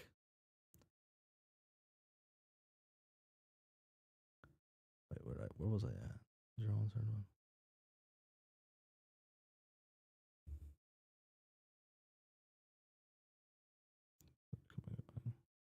I said how many there are. He doesn't know whether they're coming or going. Rose, Kanai, and their daughter are probably up there somewhere by now. The washing machine chugs along in the next room. In John's experience, troll blood is incredibly difficult to wash out of clothes. His t-shirt is probably going to be Vriska colored for the rest of its life. Oh, the hidden option. Out of fight, fight or flight, freeze. Uh, Somehow, no matter what, he always seems to end up back in this house. It's been through the medium and two different universes and come out of it only a slight warping to this foundations. Everything is coated in dust. He doesn't bother to turn any lights on or change any of the bulbs that have burned out over the past few years. He thought he heard someone moving around upstairs a while ago, but he didn't get up to check. He hasn't gotten up for how long has passed. He has no idea. Creak, creak. God, this house is rattly. It could be a wild animal up there. It could be a thief. John doesn't think he has anything he'd regret losing. At least not anything that he hasn't already lost. So true. So true. Damn. Uh okay. When I was like I think it was when I was like 17. I think I was 17. Yeah, I was 17 because I was working. Yeah, I was 17. 17 when I was living alone. I um had my door unlocked. I live in like the kind of like almost the middle of nowhere, almost. My door unlocked and like people like came in while I was sleeping and they like st- stole everything in my living room that was of value. So my living room was kind of like, you see those, if you ever see those memes of like what it takes for a man to be happy, where it's just like a lawn chair or like a lawn chair with a game console and a TV. That's how I was. That's how my setup was. I had I literally had a lawn chair, a little footstool so I could kick my feet up. I had an I think at this time I only had a GameCube. I had a GameCube. No, I had a GameCube, PlayStation 2, maybe a PS1 also, and maybe an N64. I had a lot of retro games. I'm retro games. And damn, this was almost 10 years ago now. Wow. Time flies. And fucking I had maybe how much were the games worth? Let's see. I know I had Super Smash Brothers Melee. I had Super Mario Sunshine. I had Luigi's Mansion. Um, I can't remember the other games I had. I know I had Monkey Ball. I had like another. I had a wide assortment. I only remember these four because they're like my most played four. I was playing Melee for a little bit. Super Smash Bros. Melee. The game's all right. Um, but I mostly played Luigi's Mansion and Super Mario Sunshine because I was learning how to speed run these games. Luigi's Mansion, I did pretty good at it. I was getting pretty good at that one. I think I was getting like 14-minute runs. Not nothing crazy, 14, 15 minutes, something like that. And then Super Mario Sunshine. I never got a hang of the movement in that game. Might have been just been my controller, it kind of sucked. So I played those. Then one night I was sleeping. I was sleeping with my MacBook, and I woke up. Woke up. I was late for. I think I was like a little late for. I want to say. I want to say school. I want to say it was school because I want to say it was a school night, not a work night. It was the same thing, kind of. So I darted out of my room, went to my front door, and when I started putting my shoes on, my heart like dropped. It dropped for a moment. I froze staring at my door with one shoe on because I had wires going from an old piano that just chills where I am to to my chair. And every day, every morning, I jump over these cables. But this morning, I didn't have to jump over the cables, and I knew something was wrong just from that. And it felt like almost the longest seconds of my life turning around and just seeing almost everything gone. The only thing that was left was what was it? A copy of Call of Duty. Call of Duty 2? No, Call of Duty Van. No, one of the like it was one of the worst Call of Duty games ever made during the 2017, 2016 era, something like that. 2017 to 2016 to 2018. One of the worst ones in those years. I ended up selling that game to somebody. That game was actually awful. Yeah. So all that was just gone, wiped out of existence. And after that, I stopped collecting stuff. Felt like very devastating not to be able just felt devastating having to restart. I eventually did start collecting again a little bit after. I was probably like 2020, I want to say like 2023, 2021 around there, living with other people, and I was having fun collecting a few things again. And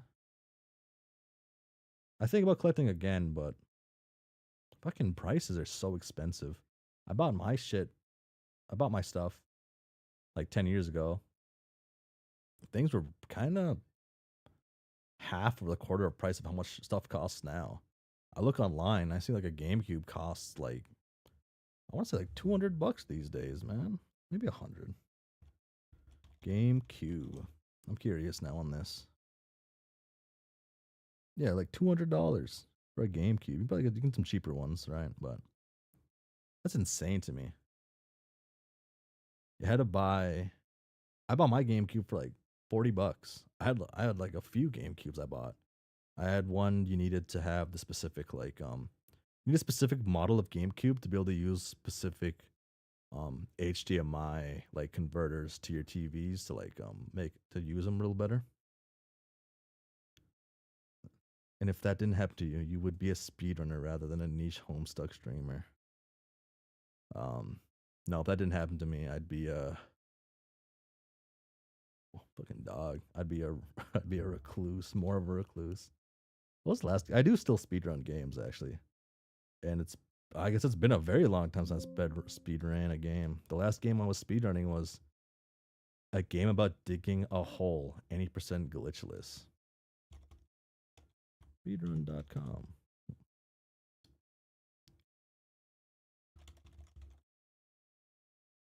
Game about digging a hole. So that was like last year.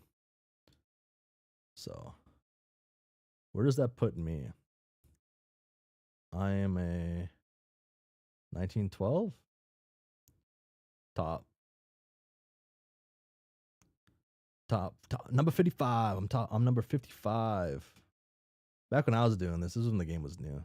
I had a lot of fun like messing around playing this game when this first came out. Uh uh oh wait, was that just a year ago when I did this too actually? I'm getting like way off topic here, but I am human after all. I'm only human after all. I do want to see now. Um wow. Wow. Been reading Homestuck for 7 months now, 8 months now.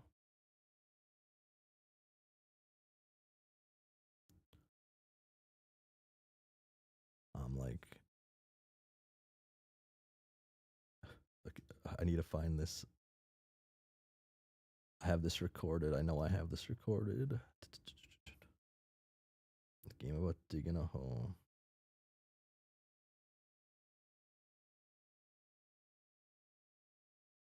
Yeah, okay. I did record this one. Or I technically streamed this one.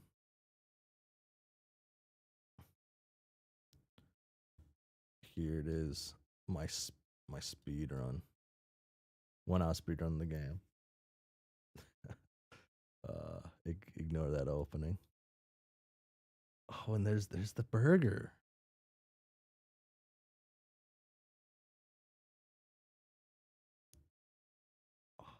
Wait, I wonder if this run is actually in here or not. Oh, wait, this is the run.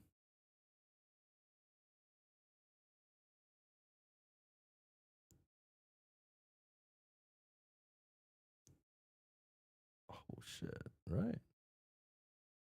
Oh, the run is here. Oh wow, I have the run fully recorded. Don't worry, Homestuck time is pretty average. Got to speedrun it faster. I feel like my Homestuck run was like semi fast compared to some stuff I was seeing. This was a good game.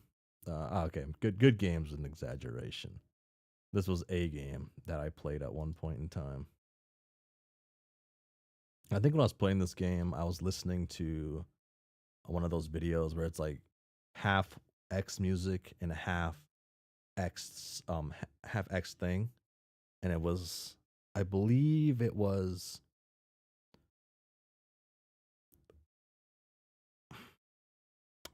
I can't, oh, the Team Fortress 2 soundtrack, half Team Fortress 2 soundtrack and half the soldier from TF2 reading The Art of War.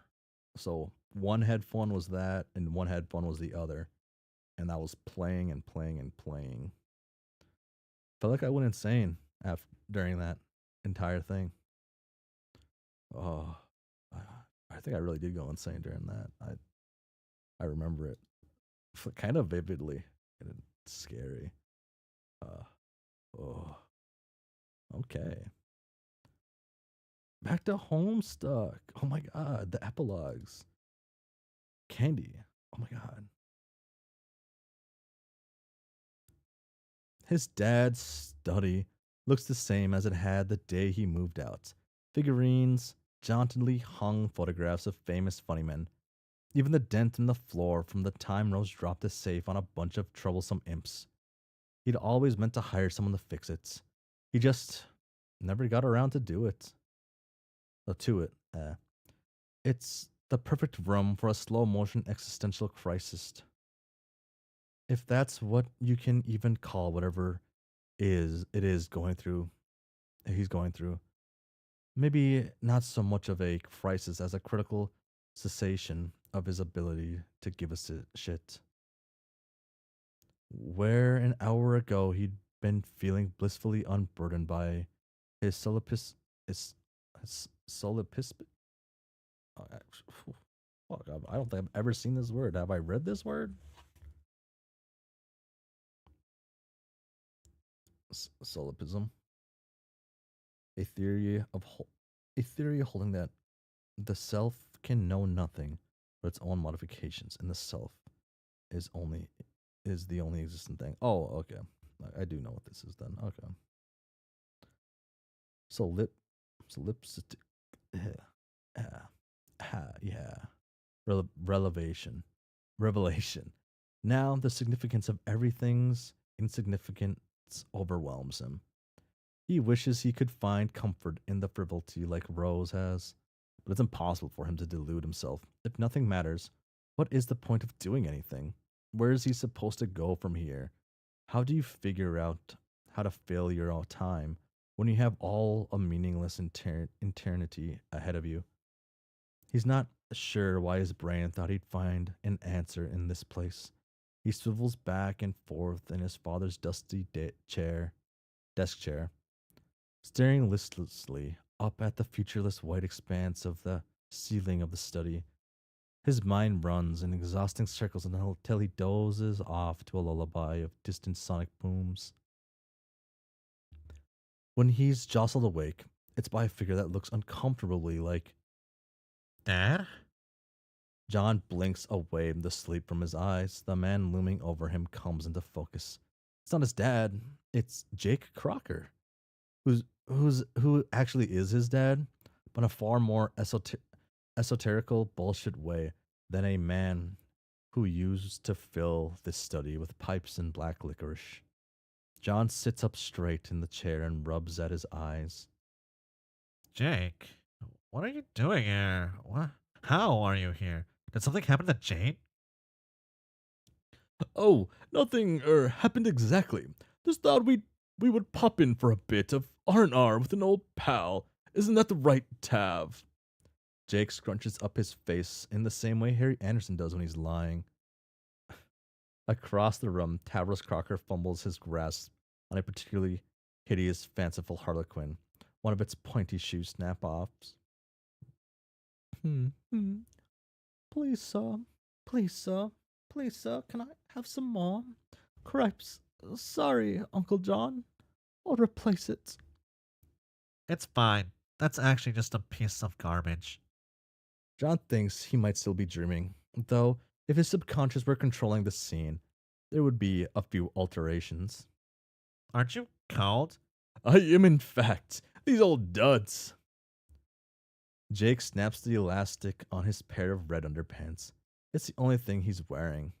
Well, you see, Janie bought all of my other cl- clothes.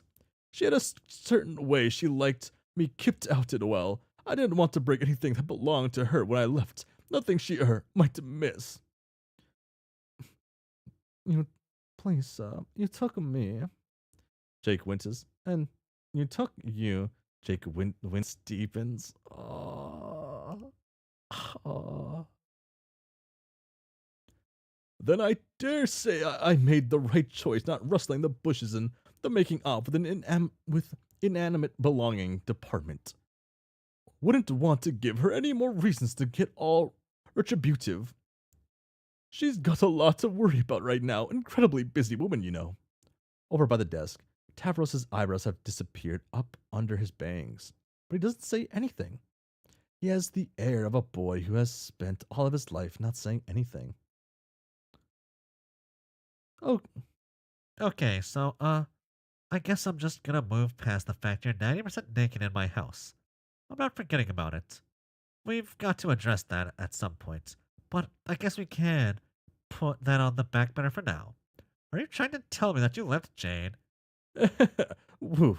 When you put it like that, that sure sounds, well, I suppose that is what it looks like, isn't it? Ha ha. Well, what I did that is, that's the thing. That's looking like that. Whew. Jake is one whole wince now, and John knows he should invite him to sit down and maybe offer him something to drink, or at least a pair of pants. But all of this is another reminder of how inescapable, preposterous every aspect of this reality has become. So I guess this is the thing that's currently happening now. What exactly do you want me to do? Well, I suppose I was hoping you might be willing to help me, and we'd to have you out a bit here. Help you out? John produces a dry laugh. That's pretty funny. I remember trying to help you for years and you never seemed that interested back then. Jake was apparently not expecting John's sharp tone. He flinches back like a kicked dog, or a dog who has been kicked so many times he assumes any helping hand is a slap. All the same, John finds it hard to feel much sympathy. Who is Jake? The one standing in front of him now, anyway. He has always been this contemptibly pathetic, or is this too a function of the absurdity of this contorted reality? It's hard to be sure. Are Jake's struggles worth any more than John's guilt and emotional energy than a sim stuck in a pool without a ladder? Bitter John is kind of soothing for the soul. Still feel bad for Jake, though. Here, look here, champ. Sometimes not everything is so simple. It isn't as if I could have just walked out the door whenever I wished. I mean, yeah, you could have. Not now, but years and years ago, back before everything got so. More like in Tempestus. I was gonna say stupid, but yeah. Well, it's not as if Janie got like this overnight. None of this happened overnight, John. It's just like you got. It's just like you go to take a dip in the water and everything starts out cold and fine. But then it just keeps getting hotter and hotter, gradually, degree by degree, so slowly that by the time the water's boiling, you don't even realize you're being scalded alive. John isn't listening to Jake anymore. He's looking at Jake's son, who has returned to going methodically through the stuff on the desk, moving objects around, looking like he wants to shrink down into nothing. Tavros, who looks more like him than even Harry Anderson does. Something in John's stomach churns. The ridiculous fate of this facsimile of his friend is one thing, but Tabros, if things really are the way they seem, isn't he John's fault too? Did his reckless decision really author a child just for it to suffer? John finds himself feeling a little sick. Are you guys, I don't know, hungry or whatever? I think I have a pizza. He brings them into the kitchen, which still has all the old appliances from decades ago: the stand mixer, the automatic can opener, the milkshake frother. He never uses any of this junk. It clutters the place up, and he should have cleaned it out years ago. He just kept coming up with excuses why he had to leave it as it was.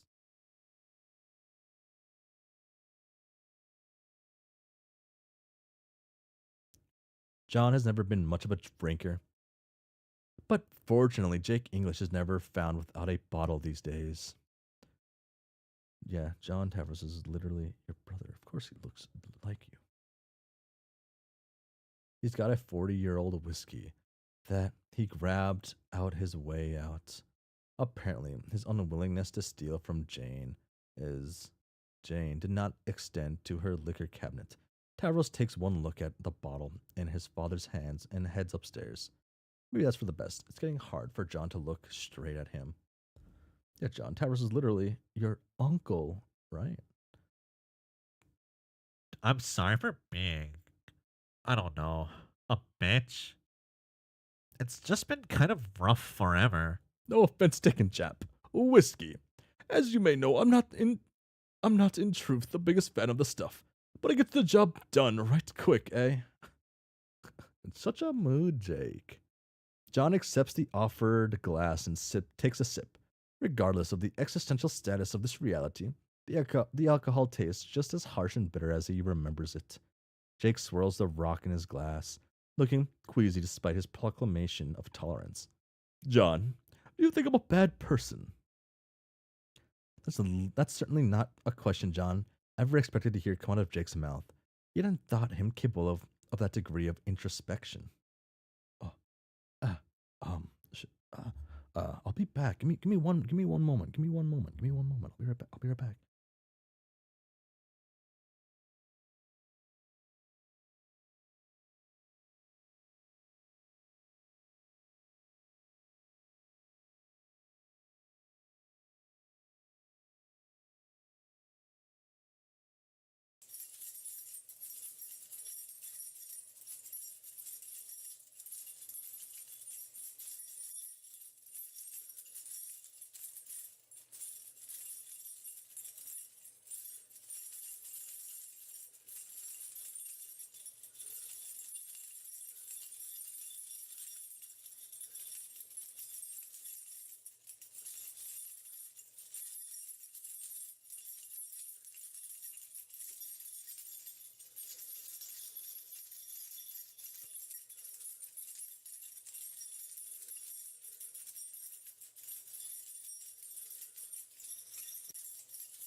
Wow, them keys be jangling, jangling. Oh, I'm back. Whoa. Technically, the video's paused and it's playing still. Oh my gosh. Huh.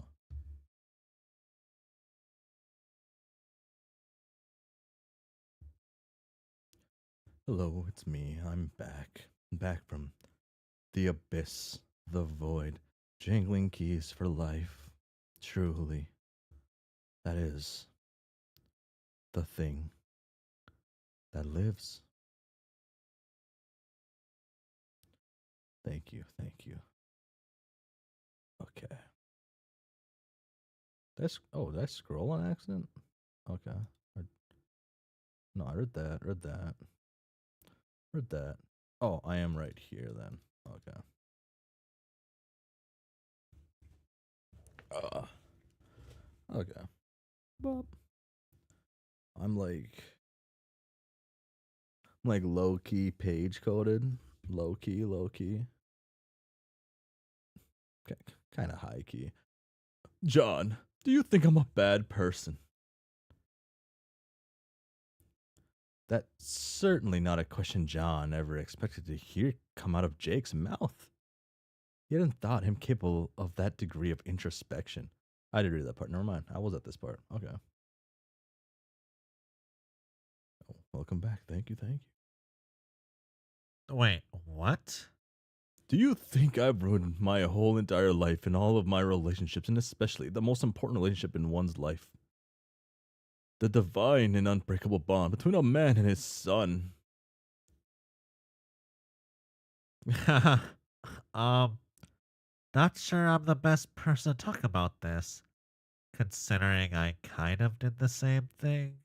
But no, I don't really think that.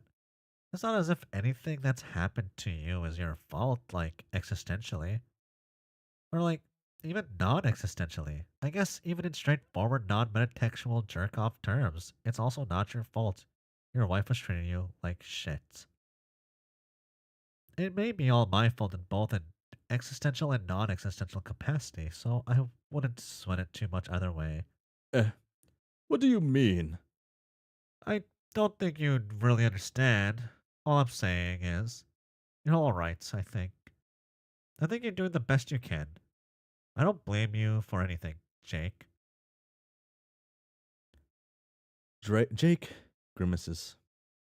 In the dim kitchen light, his 5 o'clock shadow looks like a bruise. Oh, I. I wish I could tell you. Hearing that was a load off my mind, John. The me of yesteryear probably would have drunk to your health and exclaimed, "That's grand old chap. Now I'm off to wrestle with a robot and engage in dalliance or whatnot." Except I would have been drinking flat cherry coke back then, probably.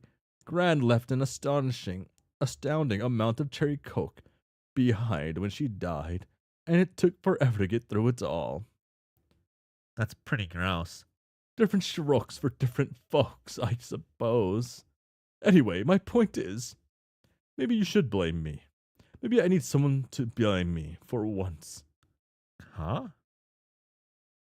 I think I'm starting to realize that I've been going through life with the mindset that nothing has ever really been within my control. Oh my god, Mr. Potential Man is gonna do something? Maybe it's been the people I surround myself with. Janie always seemed so sure of what was right and what she wanted. And one of those things was me. I don't think I ever really tried to challenge her, not when it even mattered. And before her, there was Dirk. Oh boy, Dirk. Dirk. Dirk would have written me out of an annotated schedule for every minute of of my day if I'd asked him to. Or especially if I hadn't asked him to. Dirk. He maybe it's best if we don't dwell too much on that. The two of them share a moment of obligatory silence for someone long dead and gone. In a way, I think I found all the comforting. Haven't you ever wanted to let someone make the tough choices for you? John wonders if everything being out of his control would make him feel better, even if he had Even if he weren't presently stuck sucking on this bitter cosmic red pill, he can't imagine being particularly happy with this world state. Maybe it just would have made it all the more soul crushing. Or maybe he's doing exactly what Jake has always done. In a certain light, isn't ascribing all this mess to someone unconscious influence he might have had over the metaphysical shape of reality just a way to brush off his simpler failures as a man and father? Maybe, yeah, I don't know. I'm starting to think I've been a bit of a fool about it, though. It's easy to shrug it all off when it's just your own life being jostled about. But this is all something I should have been thinking about when old Tabby was born, isn't it? Too little, too late. I've done nothing right by that boy at all. Even now, all I'm doing is making excuses for myself. Ooh. It's hard for John to disagree. It probably wouldn't do much to say good to say it though. It's not like John wants to torture the guy, whatever the status of his realness attribute. Jake, I guess I actually don't know you that well, but I think there's a difference between making excuses and just giving reasons. There's reasons for what you did, sure, and I guess you can think of it as an excuse. That's only if you don't make the effort to trying to fix yourself. And I mean, okay, look, you left. You're doing it. You're making it happen. You got your son out of there. Better a decade late than never, I guess. You you're right, John. I did do that, didn't I? Nobody swooped in through the window and rescued me. I did it myself.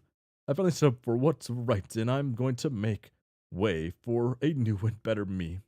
I have my immortal life ahead of me. There's no point in sitting around hating myself and regretting the past. John's mouth opens and closes dumbly. That's it? I thought it would be harder to convince you. Jake grins, and the effect is incinerary. It's brilliant. His glee is lighting up the room. John blinks. It's literally lighting up the room. A faint but steady glow pulses from Jake's body, radiating like heat from a fire. John can't help but recoil a little, like a vampire in the sunlight. Jake is still better, is still kind of an idiot. He wishes bitterly that it could be so easy for him. Just forget all of his fears and regrets and forge forward with the honest, dumb conviction that if he just tries hard enough, all his problems can be chased away. Golly, John, gee Willikers, do you hear that? Music swells out of nowhere. For a moment, John thinks the ridiculous noise is coming from Jake too, but he quickly pieces together that Tavros must have found the old record player upstairs. Jake sets his untouched glass of whiskey aside and starts tapping his fingertips on the kitchen countertop, his aura of hope pulsing brighter. Then, with a dignified flourish, raises an arm. John, Yeah? take my hand. What? Why? Jake snatches John's hand and pulls him in, catching him off guard. John floats, an instinctive reaction to when he's knocked off balance. Dance with me. Oh, Jesus Christ. This is not the sort of jazz you dance to, and it is definitely not the sort of jazz you waltz to. John isn't sure there is that type of jazz. Jake leads relentlessly, but it's the glow of his ridiculous god tier magic that brings John down enough down enough for his feet to touch the ground. Whether John wants it or not, there's something inescapably infectious about Jake's senselessly optimistic energy. Even if they do end up stepping on each other's feet, gambo- gambling, gambling around like newborn giraffes, who cares? What's the harm in a little dancing? I'm excited, John. I haven't been excited in such a long time.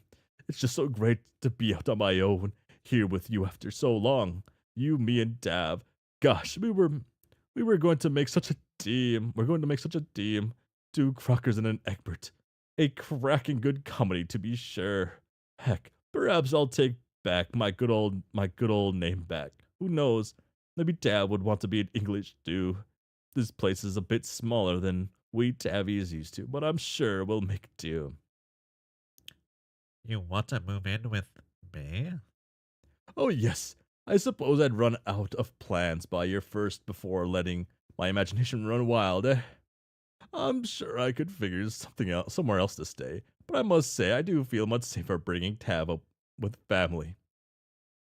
Jake launches into a real doozy of a spin, which John supposes may well have knocked the last of sense out of him. None of it sense out of him. Sure, why the hell not? Jake gives John a twirl, which sends him spinning across the floor in his socks. He stumbles and falls over, which is a bit of a comical display with his windy reflexes. It makes Jake laugh uproariously. Being flung from Jake's orbit of hope and change is a little like being dashed with a bucket of ice water, though. All of John's gloom and malaise surges back to the fore like air filling a vacuum. He feels hung over. If. John lies immobilized on the floor tile. Jake draws up to look down at him in confusion, striking a pose that is both dazzling, model-esque, and doubtlessly completely unintentional. Hey, what what are you looking so glum for there, chap? Oh, the usual. Do you need help getting up? Nah, I'm cool down here on the floor. You know, John, maybe we ought to embark upon this journey of self-betterment together. What do you say, my boy? What? I got my tabby out. Have you been thinking about making amends with Roxy and such? Maybe give her the push she needs to get out herself. Not really. And why the hell not?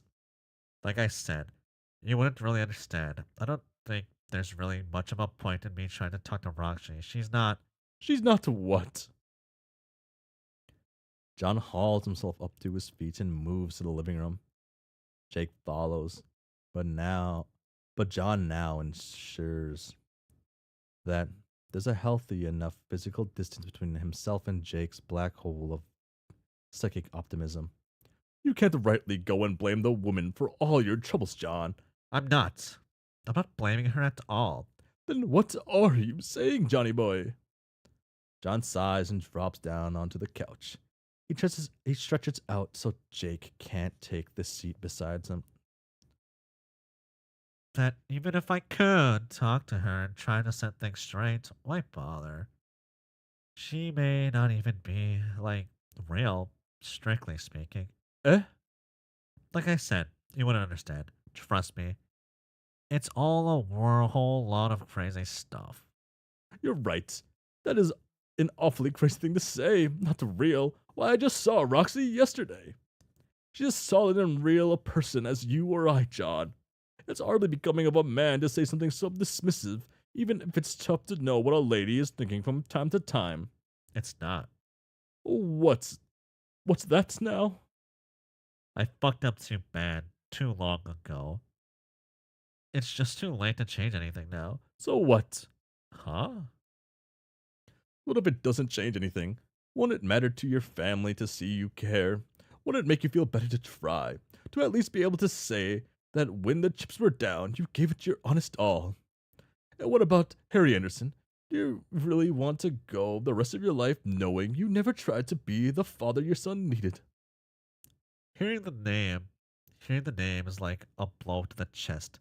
Little Harry Anderson, his son, who he held and fed and taught and raised into a young man. Despite it all, he's always been so unbelievably proud of that boy. If Roxy isn't real, then his son must be even faker. Something about the thought makes John feel more rotten than anything else. Maybe it's some aspect of his basic biology, buried down to the core of his lizard brain, that makes him want to reject what he knows is true. The allure of denial, of the anesthetic hope radiating from Jake's epically sculpted body. I had my nose plugged the whole time. Okay. It's difficult to turn away from. My word, John, are you crying? Jake, do you have Roxy's number? Boom. 37. Boom, boom. Because Vriska only spent a few minutes on Prospect before her dream self was whisked away to the battlefield the moment she ascended to God tier from. She never exactly got to enjoy Prospect life as much as some of her friends did. Which by account which by all accounts involves a lot of leisure time floating around, lounging on a gold crene- crenellations, and looking at pretty much the only thing there was to look at prospects. The big blue sphere full of pres- pres- prescient clouds known as Skya. She's certain Terezi must have spent more than her share time ogling the fluffy nimbus forms or sniffing in their direction at least. This must have been what life on Prospect felt like, Vriska thinks, as she adjusts her head to a slightly more comfortable position on the fresh clown's carcass she's now using as a pillow. She lets out a long exhale, feeling more relaxed than she's felt in a long time.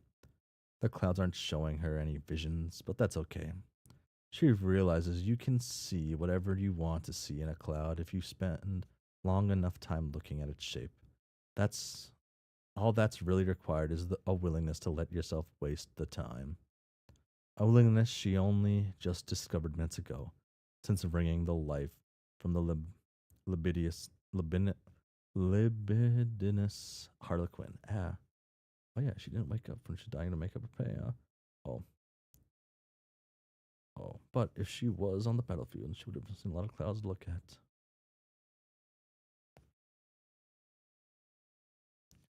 I think that was a sort of snake. A snake with a strangely big head. Nah, it's a pipe. A what? It's a thing you smoke with. Oh, you mean like the human marijuana I've heard Dave ramble about sometimes?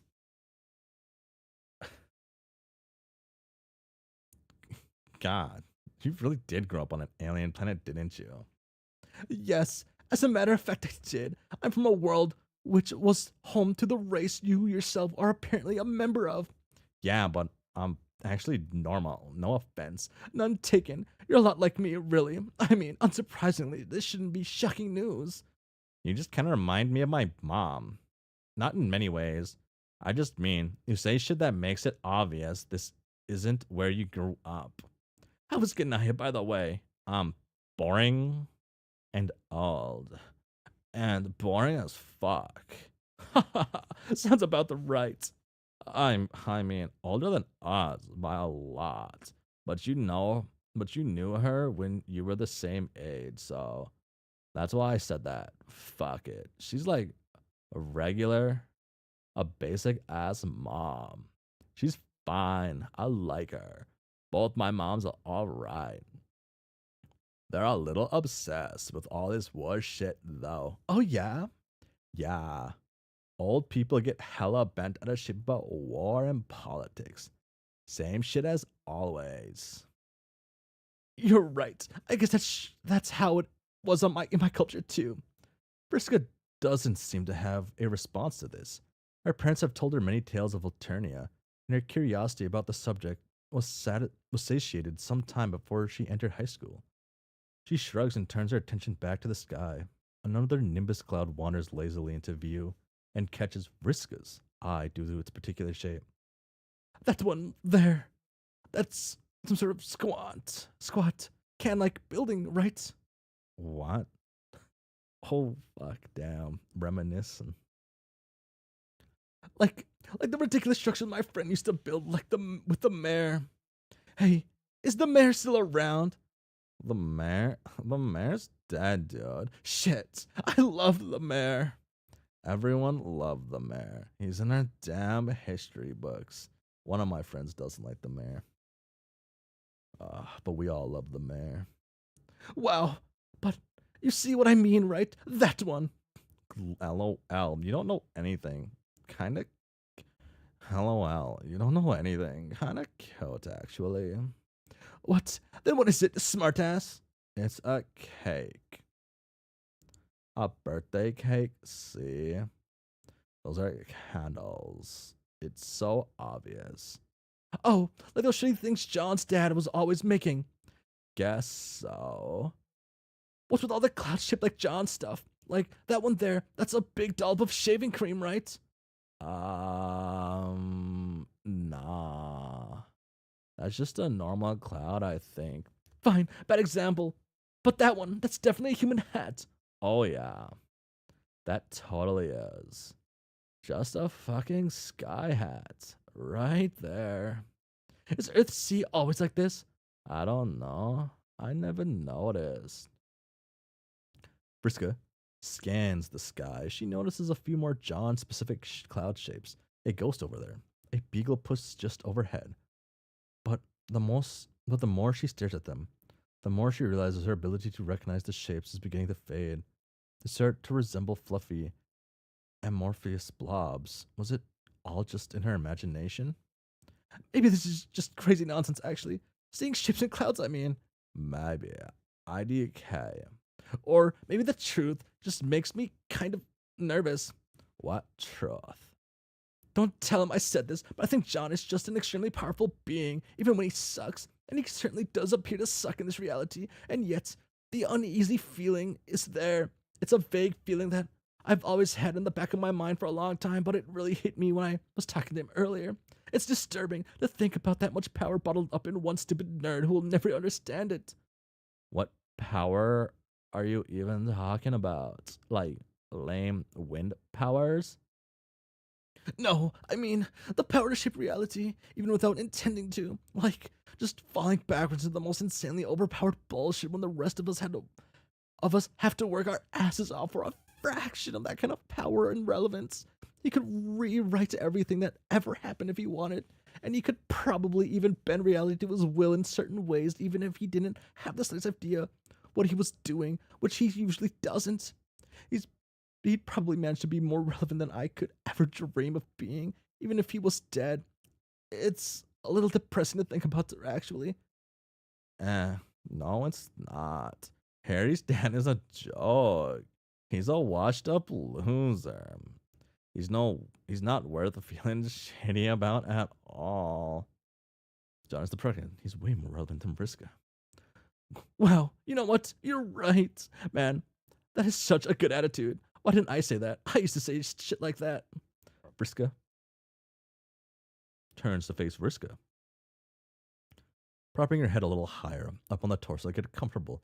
Then the Vriskas have become virtually oblivious to the fact that a strangled juggalo is currently functioning as a throw pillow. It feels right, natural even, as if he was never meant to serve any purpose other than that of his deceased soft vehicle for head and neck support between two blossoming friends. Hey, can I just ask, why were you making out with this ridiculous shithead? Wow, can we maybe not talk about that? I'm fucking embarrassed. I'm not judging. It's not like I can blame you. Sometimes a girl just needs to give up on her dignity for a while and kiss a dumb clown. That does a lot to explain my relationship with Harry, actually. Haha, yeah, that's a good way of putting it. Let's call it a brief and inadvisable catharsis through fleeting clown lust and agree to never speak of this again. You got it. But anyway, I was trying to make a point. I have to say, I'm almost a little jealous of you. Jealous? Why? I've done fuck all. I've got to go to high school, and that's about it. Haven't you, like, literally ascended to godhood, created multiple universes, and, killed guys and stuff? Yes, I did do all that stuff. Didn't you mind control some idiot to jump off a cliff and he got paralyzed? But then you started dating him or something? Yeah, that was before I killed him. LMAO.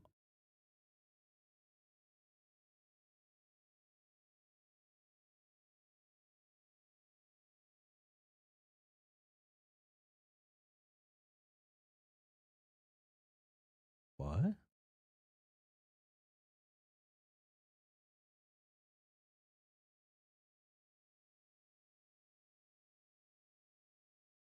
I guess black romance. I guess black romance. Black romance.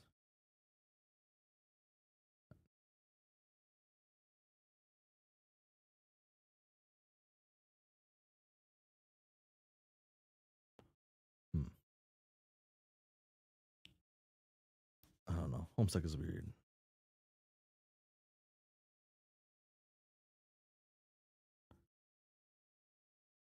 I don't think so. Had to be black romance. Had to be black romance. LMAO. It's cool though. We made up. As ghosts, I mean. Well, a different copy of me did that, but I think it still counts. Whatever. Wait. Whatever. Wait. Whatever. It's just one thing I did. Who can even keep track of this stuff? Didn't you blind some obnoxious bitch one time? That. Hey, some of this stuff is kind of private. Anyway, the point wasn't to go strolling down memory lane on some of the badass things I've done. Not that there isn't a lot of great material there. I'm just saying, with the life you're living here, you seem free. Free to just be yourself and be cool and not to really care too much about other people's horse shit.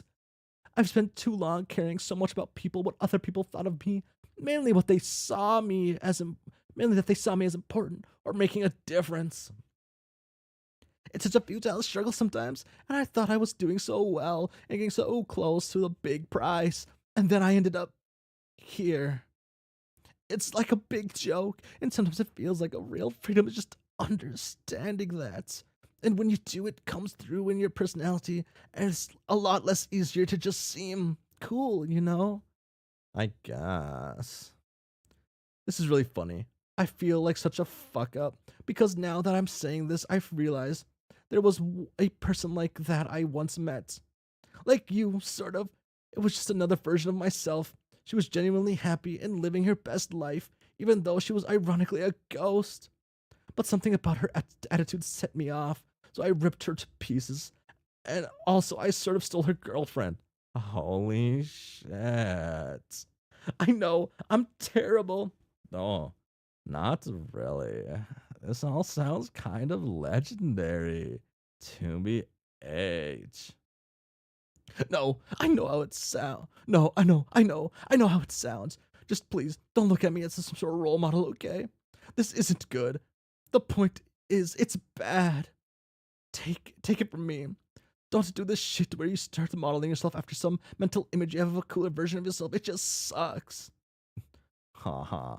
All right, whatever you say. 1, 2, 3, 4, 5, 6, 7. She's so bad at this. So bad at this. Ugh. Uh, this isn't going the direction I was hoping. The point is, I was so mad at her. That happy ghost version of myself who was free of everything. I was probably mad because she got to be who she really was without stressing about it, which is something I never felt like I was allowed to have. I cough. Wow, you can have it now, right? What the fuck is stopping you? I guess so. I wonder what the point would be. What do you mean?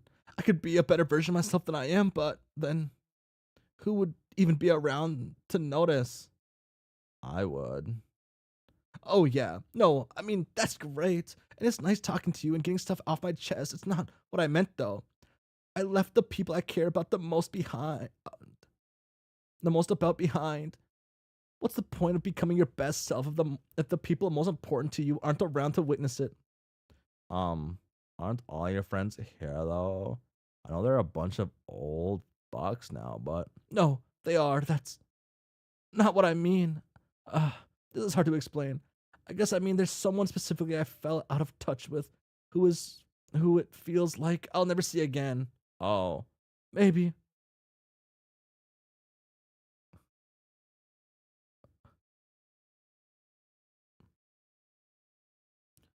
Briska thinks for a while on her next statement.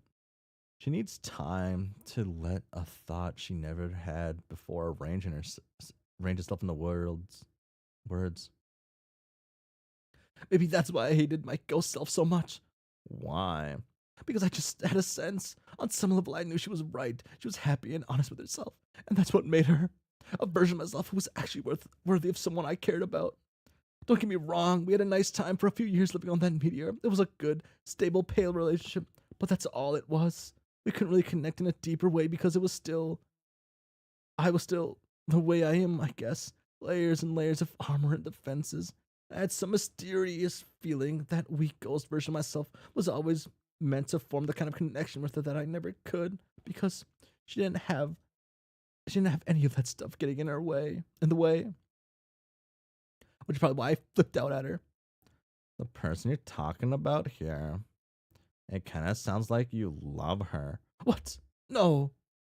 Okay, whatever. I don't I don't believe this. I mean, maybe, sort of. It's a complicated feeling. It actually doesn't sound that complicated, but again, whatever. I don't know. I still feel sort of messed up about this, and I don't think I can pinpoint exactly how I feel. Maybe you can't even boil it down to one quadrant at all. Who are we talking about here? I don't think I can talk about this anymore. Oh god.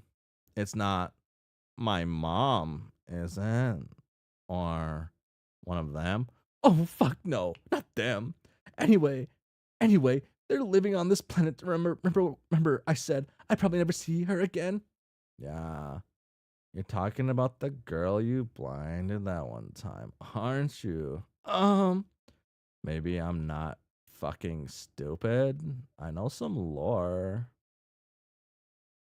Vriska rolls her head against the clown cadaver to face the sky again. Even if this is another near duplicate of herself who's easy to confide in. Maybe she said too much already. Maybe she's even admitted too much to herself. Moments pass in silence. Vriska knows lore. Knows the lore. I'm pretty sure Harry's dad used to talk to her a lot. What? The blind girl. He did? When? I don't know. Years ago? How is that even possible? I mean, from this place? What? Earthsea? I don't think I can get the questions. You still don't seem to understand. We're all inside. Never mind. What were they even talking about? I have no idea. You wanna look? Look at what? Just a moment ago, I swiped his phone. You stole John's phone? Yeah, I steal stuff sometimes. That habit is probably just in my DNA. Lol. Yeah, let's take a look. Briska hands over the phone. It exhibits decades of use. This is not the device of a man who frequently upgrades his technology. There's no password to unlock it. Briska scrolls upward on the text exchange for quite some time. How, how far back does this go? Not sure. Before I was hatched, at least. This is all weirdly flirtatious. Yeah. Tracy was like this with a lot of people, though. Still, it's just a little jarring. It's all kind of blowing my mind. You know what you know what this means, don't you? What? You can contact her. Holy shit! Not again. Not again, Vriska. Vriska clicks on the reply field. Her thumbs hover over the digital keys. What would I even say? Tell her you love her. Oh, shut the fuck up. Ha ha ha ha. But seriously, I have no idea where she is or what she's doing. Is she old now too, like everyone else? What? That would feel weird. Only one way to find out. Briska stands up and paces in circles around the vanquished bard. Briska maintains her relaxed position while studying the cloud shapes again, providing Briska the wide berth for this critical rumination. Finally, Briska stops pacing and begins typing. I've seen this before. Hey, Terezi. Hey, Terezi. This isn't John. It's Briska. Oh my god. Ah, isn't that? Oh, I really. There's two things. There's a few things I hope for the next page to be. What would make me feel happy would just be just a whole page of only Briska dialogue. Uh, but it's not gonna be that one. Yeah, that would have been the fun one to do. But it wouldn't really. I don't think that would have made sense with how this is written though. Oh, it kind of ruins the idea of this. Uh, Roxy tugs at a piece of hair behind her ear with one hand as she checks the time on her phone with the other. John's not late. but Roxy's run out of things to do except wait for him, which is both cosmically appropriate and annoying. Damn, we're getting there. It's not like she'd been cleaning up for his visit or anything, more just wandering through the house, looking at everything through his hypothetical eyes. Things that changed since he left, things that stayed the same. She figured there'd be some point when they talked face to face again. What with the vast expanse of time laid out in front of them and all.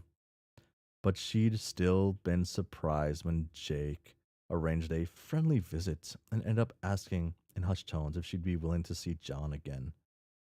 She'd been open to it from the start, but Jake insisted on this absurd sequence of clandestine meetings to ensure that they'd be safe from Jane's watchful eye.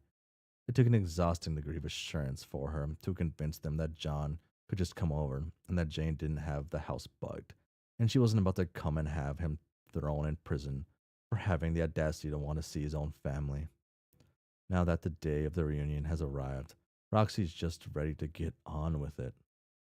The knock on the door is almost too quiet to hear. She exhales, fluttering her overgrown bangs, and goes to answers. Goes to answer. Overgrown bangs, damn. She just a mess then. He's even beefier than she remembered, but his posture is turned in on itself like he's trying to seem small. God, this had better not be another self flagellation fest. She she's prepared to handle a fair few apologies, but there has always been a cyclicity, cyclicity, cyclicity, cyclicity, cyclicity to John's contrition, and she can only handle so many self-absorbed attempts at communicating remorse before her head starts feeling like it'll float away from her body. Sup, John? Long time no. Sup, John? Long time no see. John smiles at her through his hair as he waves hello. One quick slice of his hand through the air. Twisting at the wrist, it comes off as shy and boyish instead of hangdog. A good sign. Maybe her jokey, casual approach is the right one. That would be handy, because that's really the best angle she's got. She mirrors the movement with her own hand and steps aside for him to come in. Well, all right then, pal. I do believe you know the way to the living room. Yeah, yep, thanks. He clears his throat and follows her gesture. She walks a little behind him, watching his eyes catch on the thing she expected. A coat rack covered in scarves, the wall of family photos, a super badass sculpture some chest guys made for her that John always said was weirdly sexual for them. He looks at it now like it's something from an almost forgotten dream. Roxy sighs.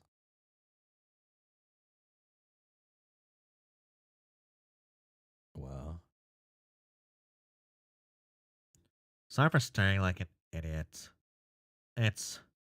I just got done with the whole week of feeling weird about hanging out with my dad's old house again. I kind of forgot to think about how it would be surreal coming back here, too.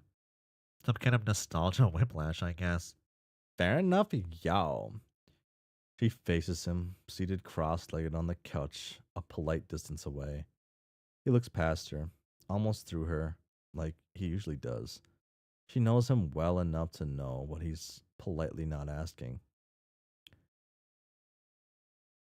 Harry Anderson's out if you were wondering. He'll scoot back home later, so if you make it through round one of awkward ex family convos, I'm happy to say you can be rewarded with another. Oh, cool. I'd like to see him if. Wow, like these are like this is the little tinier dots is kind of weird. It's okay. If it's okay with both of you. Yeah, we chatted about it, but like I said, one thing at a time. Let me Let me and you tear this old Edward Lalonde estrangement band aid right the fuck off and see what we got going underneath it. John laughs, and there's a shadowed flicker of warmth to it. Roxy immediately wants to fan it, to make him laugh for real. But she knows by now that's not her job to make him happy. That was something she gave up on years ago. But wanting to, that feeling is still as fresh as it always was. John, uh, sounds like a plan. So, I've been doing a lot of thinking recently, and I've realized some things. Some stuff that involves you, and some stuff that doesn't. But all things I think you deserve to know. Phew. Let me think where to start. You know, Jake left Jane. I mean, I assume you know. Though, no offense, but Jane's version might be skewed. Oh, LMAO, nah, I didn't hear it from Janie. Harry Anderson filled me in on it, on what he got through the teen grapevine. Oh, are you guys not? Never mind. I'm sorry. I can apologize for my shit. Not to pry into your business. We don't have to talk about Jane if you don't want to. I love John in the scene, but Roxy's PB. I love that John is in the scene, but wearing Roxy's PB rather than the other way around. Roxy shrugs. She's still working through what she feels about distancing herself from Jane. But John actually isn't the worst person she could talk to about it. If he's truly about to be real with her for the first time in forever, she might as well try to meet him halfway.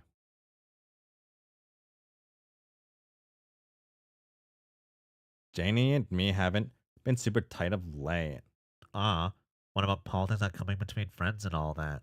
LMAO.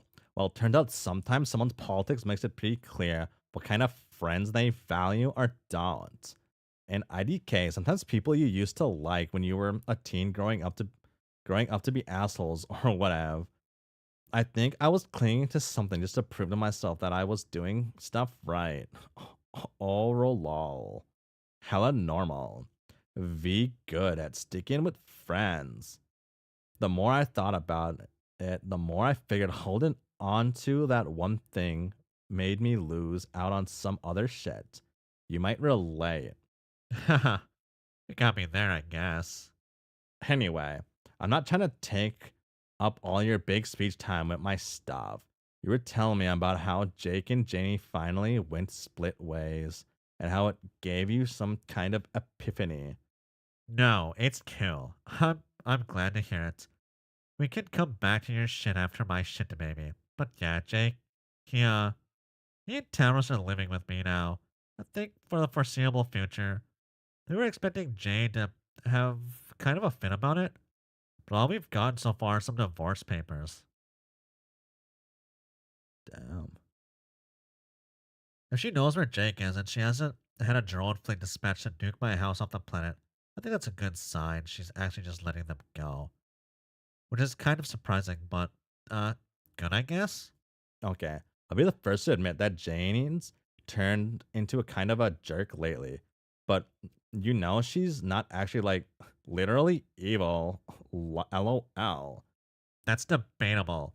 Sorry to disappoint, but Jane's just a person. You can't actually blame her for everything that's went wrong in our marriage. Like I was her helpless thrall or something. That's not what I was saying. Okay, neither of us came here to argue about Janie did we? You're right. Let's just not talk about her. Yeah. Anyway, I've been doing a lot of thinking about how things got to be like they are. And I'll come out and say it. I completed, fucked, I completed, fucked up your entire life. I'm not going to pretend like there are two sides here. It's my bad, totally. Like, not just what happened to our marriage, though. It's also true.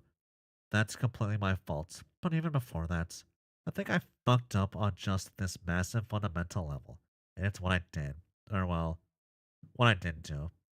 It's because every stupid bullshit thing about the way this world is. None of this was supposed to be this way. Honestly, it doesn't feel right that we got married at all, does it? Your life was heading in this whole other direction with Callie, and I don't know. I just kind of took that away from you. Oh, I just took that from you. I think I ended up taking a lot of decisions from a lot of people. Everything took a backseat to what I wanted. Whatever cosmic significance the lives here do or don't have, all the pointless suffering I've created is inhumane and Oh, nah. I'll stop you right there, my man. She feels a little bit bad cutting him off. This conversational space they've carved out for themselves is a balanced on tenuous trust, and she doesn't want to scare him away. It's just that she could feel it, his whole speech gathered up inside him, poised to gush out in a long, rote ramble, and it's frankly just some bullshit. She knows more than he does, and she doesn't need to hear it. She's not a kid anymore. She doesn't have to pretend someone else is right just to keep peace if she doesn't want to. I'm sorry, John. I love you, but this is some hot cement horse shit. what? John's gaze slides over to focus sharply on her face for maybe the first time since he's shown up on his doorstep. Goosebumps trail down her shoulders, but she doesn't let the closeness of it distract her from her frustrations. It's some real jerk off emoji stuff is all I'm saying. You think you choice mattered so much that no one else could measure up, and then what? Did you get what you wanted? Did your life end up and the points get tallied and you came out on top, or like what? Still pretty much seems like you were moving to me. And you sure don't seem like you're winning, so where's all this good shit you got that you gotta go around handing out apologies for? Also, damn dude, while you're at it, you forgot to actually say sorry in that apology. No, I didn't. I just meant sorry for fucking up your life or making it not. Fuck. I like my life. I mean, and I mean it ain't perf, and I got my share of fuck ups and mistakes in there. But you don't get to tell me it's fucked up or that it isn't real or something. It's mine. So much for the jokey, comfortable approach. She tilts her chin up and tries to breathe evenly as she holds eye contact. He's been looking at her, really looking at her, and she doesn't want to blink, just in case that shatters it. John doesn't respond.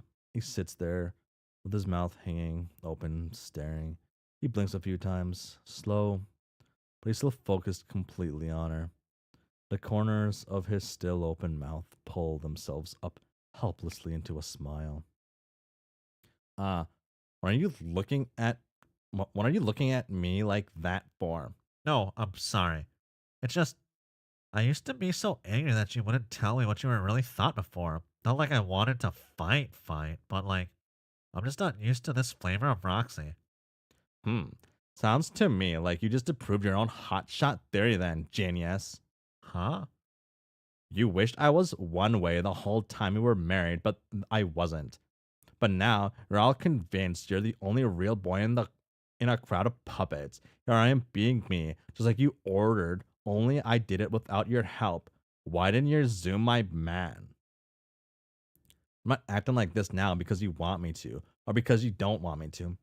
I was bad at standing up for myself then, and I'm learning to be good at it now. I've got my own self actualization train.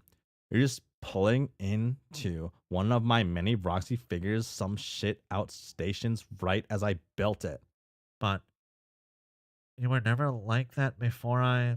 Dude, where the fuck do you get off trying to decide what is or isn't me? Like, me enough. Do you think people stay the same their whole damn lives or what?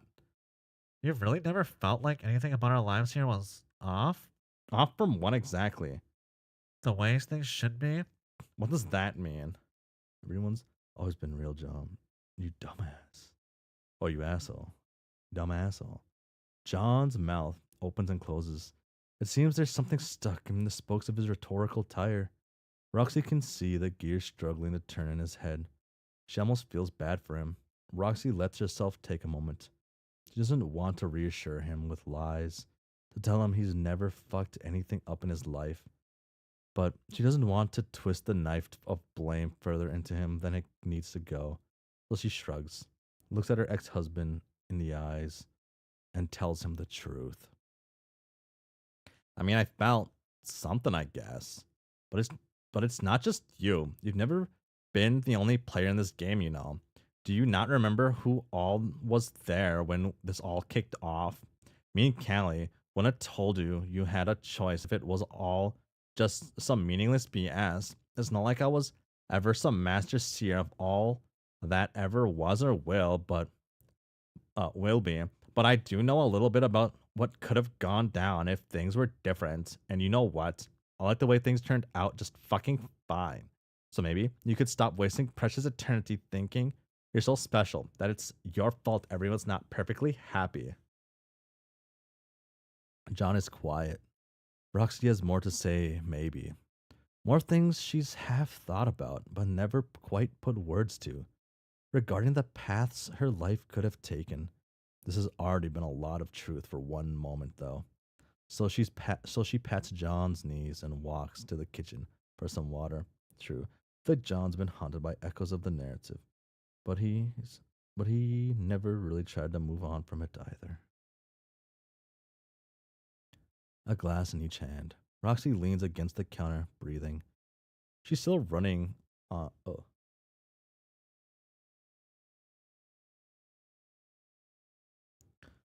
she's still running on the adrenaline of getting all that out, and the surface of the water trembling with it. She watches the ripples. She watches the ripples. Watches her hands. She wonders if they will ever wrinkle. When she sits back down to John, he takes the glass wordlessly. After a minute of reflective sipping, which she is grateful for, he speaks. I just kept wanting to find ways to make to make sense, you know. But maybe it just fucking doesn't. I know we became grown-ups in a world built specifically and cosmically for us. So I get wanting to find a pattern in everything, but not everything has to be that deep. And when you think about it, looking at it that way, everything has to be this elaborate, purposeful, heroic design to be worthwhile is actually pretty shallow. Oh, yeah, I guess. John stretches, scratches the back of his head like an anime love interest, and lets out one mind fucked exhale of a laugh. His features are droopy, his whole body tired from the mental wringer he just went through. But he's looking at her for real. Fondness surges through her, not in a way where she fears the reignition of any romantic feeling. It's just that she understands him, and he's starting to understand her. It's comfortable, the way an old t shirt you thought you lost but discovered in the back of the closet is comfortable. Smells mostly musty, but still enough like home to knock you right on your ass. I'm sorry. It's just so hard not to feel like a total asshole. Maybe I'm not some grand visor of destroying time and space or whatever. But we know that there's a canon timeline out there, and it seems really obvious to me that we aren't in it anymore. So what? So what? Yeah. So what? The fuck do I care if there's some other reality out there where someone arbitrarily decided was the real one? What's that have to do with the life I have now?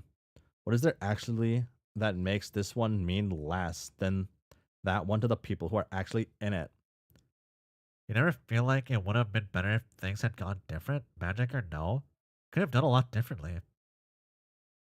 For you especially, stuck around or fuck. Instead of your way to begin with.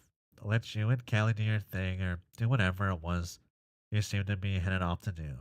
I just didn't expect it to be me after. Roxy wrinkles her nose, thinking about all the lives she could have led, making her feel dizzy. Nah, don't say that. I mean, I accept your apology this time, but there's obvious all kinds of ways shit could have gone. And to be aged back then, with her, mostly I think I just wanted to do stuff right. Not that I knew what the fuck that even meant LMAO, which was the problem LMAO, LMAO, LMAO. Just like that. Oh, just like we had this big fresh as hell start at being people. And all these conflicting thoughts about how to be me in the first place. Like what it meant to date a beautiful skull alien. sexuality wise and gender wise and person in general wise. For a while there, I didn't know if I wanted people to think of me as a woman at all. Ah, I didn't know. Well, I guess maybe I wondered. But the way young idiot me would have wondered, so not that deeply. And it seemed like you'd forgot all about it when we got together. I hadn't forgotten about it. Do you want to talk about it? I could have told you back then, but I kind of felt embarrassed about flip flopping with my identity, I think. I mean, it isn't like I grew up with big air quote society telling me what was right and wrong like you did. So it wasn't any kind of shame fest, just a lot of abstract hypotheticals we'd only just started talking about and never got far into. Oh, oh. Just I don't know. I thought I might do things one way, but then I stopped hanging out with Callie as much. It's not like I stopped thinking about it or her, but I never really came up with anyone else, and I didn't really feel like I could talk about it with you. So I thought, well, with you, so I never brought it up again. I'm really sorry you felt that way, Roxy. It's okay. It's not your fault. But you don't regret it? Not going for that stuff and instead just marrying me? I'm not asking so you can absolve me. I'm just impressed. How do you not second guess every choice you make? I haven't stuck my head in the timeline vortex like you have, so I don't know what it's like to have to see other options. I just do things the best way I think to do them and then shrug and hope it works out. Roxy thinks about time and the spiral of choice that hangs just outside her periphery. And then, oh, and the vertigo grows. She rolls the word regret around her brain. She feels it on her tongue. John waits. I don't think I can regret anything. There's not only one right way to be me, IMO. I like the me I am. It's not like I went and decided, actually, hell yeah, love to be a woman and do all this shit on the woman checklist. I get that's probably what it looks like outside my own self, but I don't care about that. Sorry, lol. I'm not good at this whole explaining what transpires in my brain thing. John shrugs and Roxy gives herself time to think. She remembers how confusing it felt to even approach her identity when this stuff first hit her. There had been some vague truth about the uselessness of rules about how gender should be, but she never quite worked it out. She'd stopped thinking about it until she got pregnant. Then she had been so afraid that having a baby would confirm some deep truth within her that she'd pushed away. But that it would be too late to uh, but that it would be too late to back out. That hadn't happened, and instead, there was the strange, all consuming bodily relief she felt when someone being pregnant had felt right, or somehow feeling being pregnant had felt right. It was good in the opposite way than she had expected. She hadn't felt any more womanly than she ever had. It had hit her then that she could think of her body not as specifically female, but as something altogether different. Hers, a flesh machine, shifting pieces around to create a person, her breasts, which she'd not really known what to do with or how to feel about, suddenly had a specific practical purpose. It had allowed her to retreat from the concept of gender entirely, grounding herself in only the physical reality of using her body to make another. Two hearts, two heartbeats blending in a rhythm that was nothing but human. She does not know how to articulate this to John. It's convoluted and personal, and she isn't sure she can do the overwhelming goodness of it. But then Harry Anderson and his too. But then Harry Anderson is his too, so she knows she can. She knows she has to try. And he came.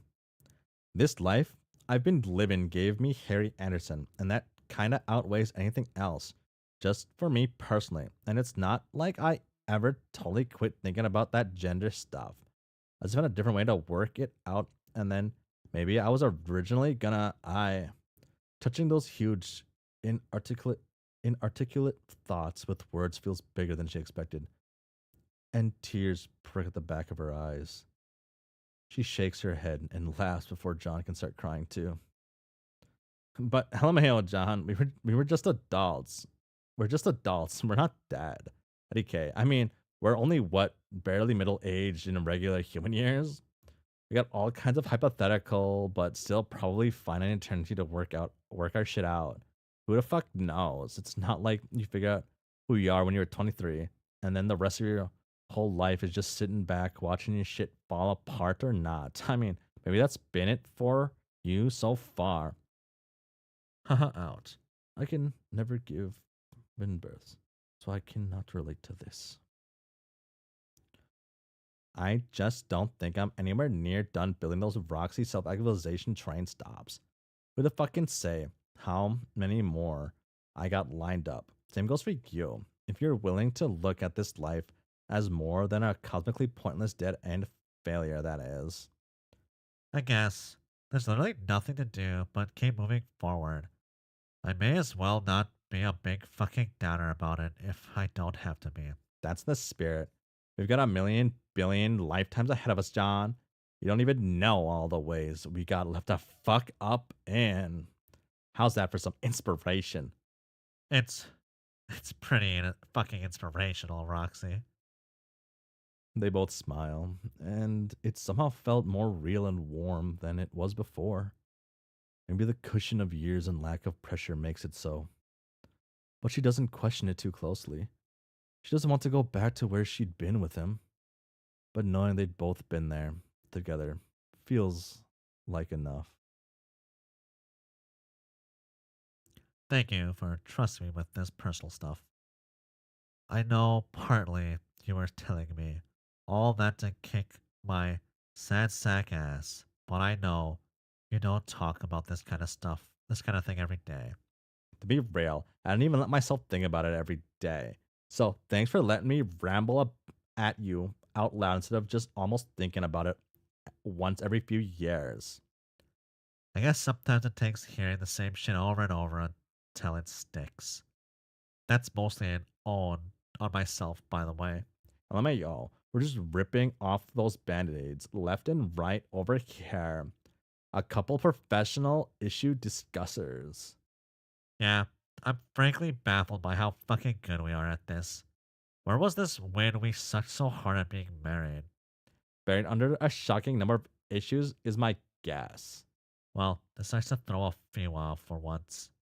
Feel free to communicate with me instead of spending the next 300 years in a silent prison of your own making if you so desire. John nods, and as he opens his mouth, the door opens. Harry Anderson looks at the two of them, all teary and laughing, and hikes his bag higher on his shoulder, shifting his weight. Roxy sees a muscle tighten in his jaw. Her beautiful, smart boy. She wants to run over and hug him to protect him from the possibility of pain at talking to his father, but she doesn't. She knows how much he's wanted this, no matter how much he jokes about it. She looks back at John and sees her own awe mirrored in his face. She wills him not to cry, not to fall back on his self-imposed suffering and blame loop. Something about the last hour must have done the trick, though. John stands up, brushes his hands on his jeans, and walks back straight toward his son. Hey, Harry Anderson. It's really good to see you. Do you want to go for a drive? The muscle in Harry Anderson's jaw clenches a few more times, but when he smiles, it is genuine. Yeah, Dad, that could be cool. That could be cool. Okay. I think that's where I said I was gonna stop, right? Yeah, epilogue 8. Okay. Oh, okay.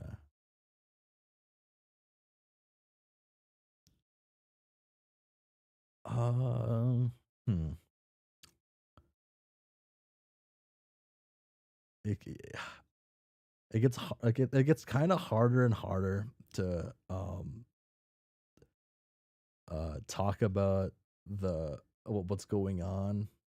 because of in the way I want to, because of what's it called? Um Man, what is it called?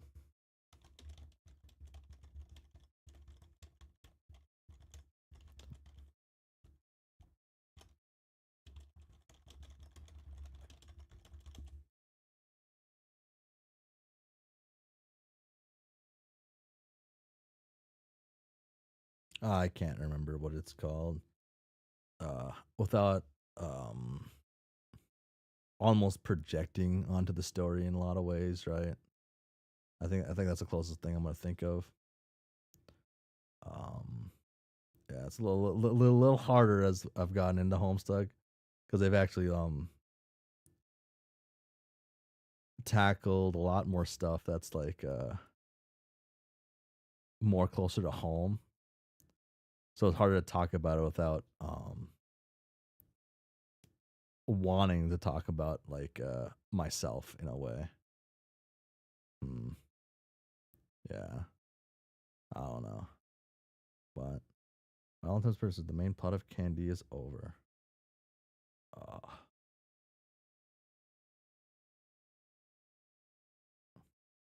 so far, I really like how Candy's going. We got one more chapter and whatever the postscript means. And yeah. I should be able to finish this. Hmm. I want to say next Wednesday is when I'll finish Candy. I don't think I'll read Candy Friday or Sunday. I think, yeah. Okay. I think, uh,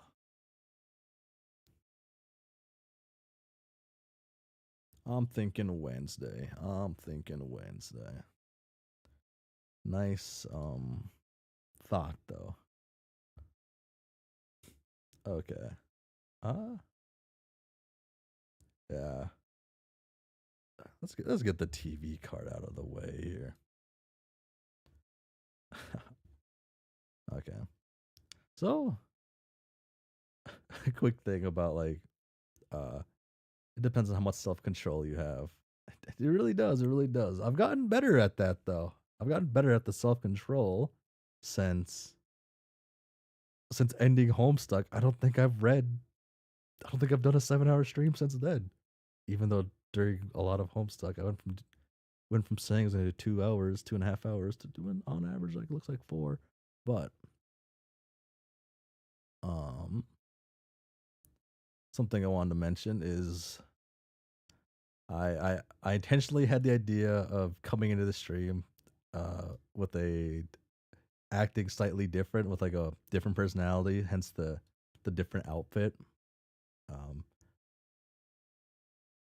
I didn't mentally prepare for that, so I couldn't bring it out. I just ended up talking like myself, and I fumbled. I fumbled my plan. I fumbled my April 1st stream a little bit. Uh, just a little bit. I'll mention that now. More structure, but Homestuck proper is all over the place. One thing I like about the epilogue so far is actually how they're written. I like the sentences a lot better and how things are worded. I like it a lot better. Um, Admittedly, I'm also just like saying that because it's the person who wrote Promstuck, and Promstuck was goaded. So, well, one of the 3 people who wrote Promstuck, believe, were on it. I closed it, so I want to check who was it all again. Yeah, Promstuck goats were there. Uh, Man, I didn't realize I didn't expect Homestuck to have very specific things, almost specific things I could relate to. I did expect like internet, like internet kid stuff to be able to relate to long distance, like whatchamacallit, right? We'd read in the epilogues, getting more like more of things I relate to in like proper life, which is a little weird. Not fully used to that in a lot of things. Huh. So, hmm, okay. Today is Wednesday. I'll be back Friday. Friday, we're reading Vast Error. Be starting Act 2. That has me, so far I'm really liking Vast Error. I partially want to go back and read the, I guess, on my own. I want to go back and check out Hive Swap. I missed the Hive Swap trolls. Friday Vastest Error. I missed the Hive Swap trolls. I miss the quirky trolls. I miss them. I miss getting a taste of them. I just need to read a bunch of one shot fan adventures or something. Very small fan adventures. I think that's the play. That's what I need. Yeah. Let's highlight how being fully grown as I make you what society considers a functional adult. Yeah.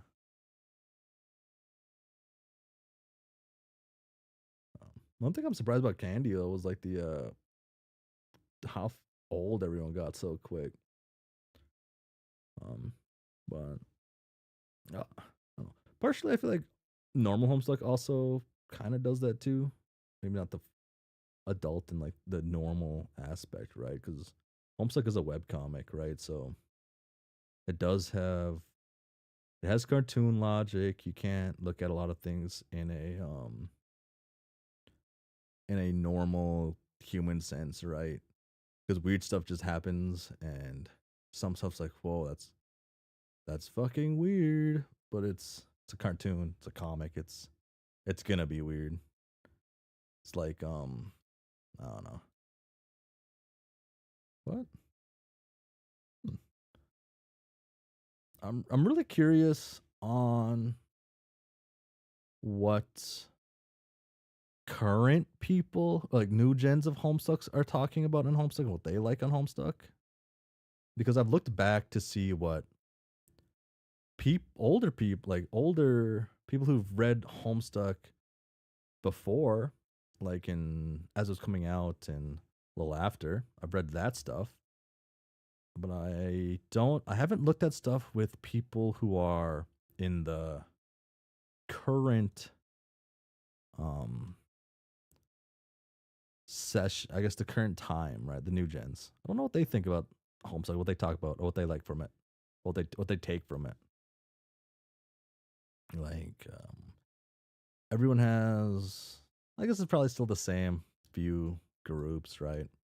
The people who really like it. I wonder if current gen is more of like if they latch onto the more systems of the Homestuck universe as much as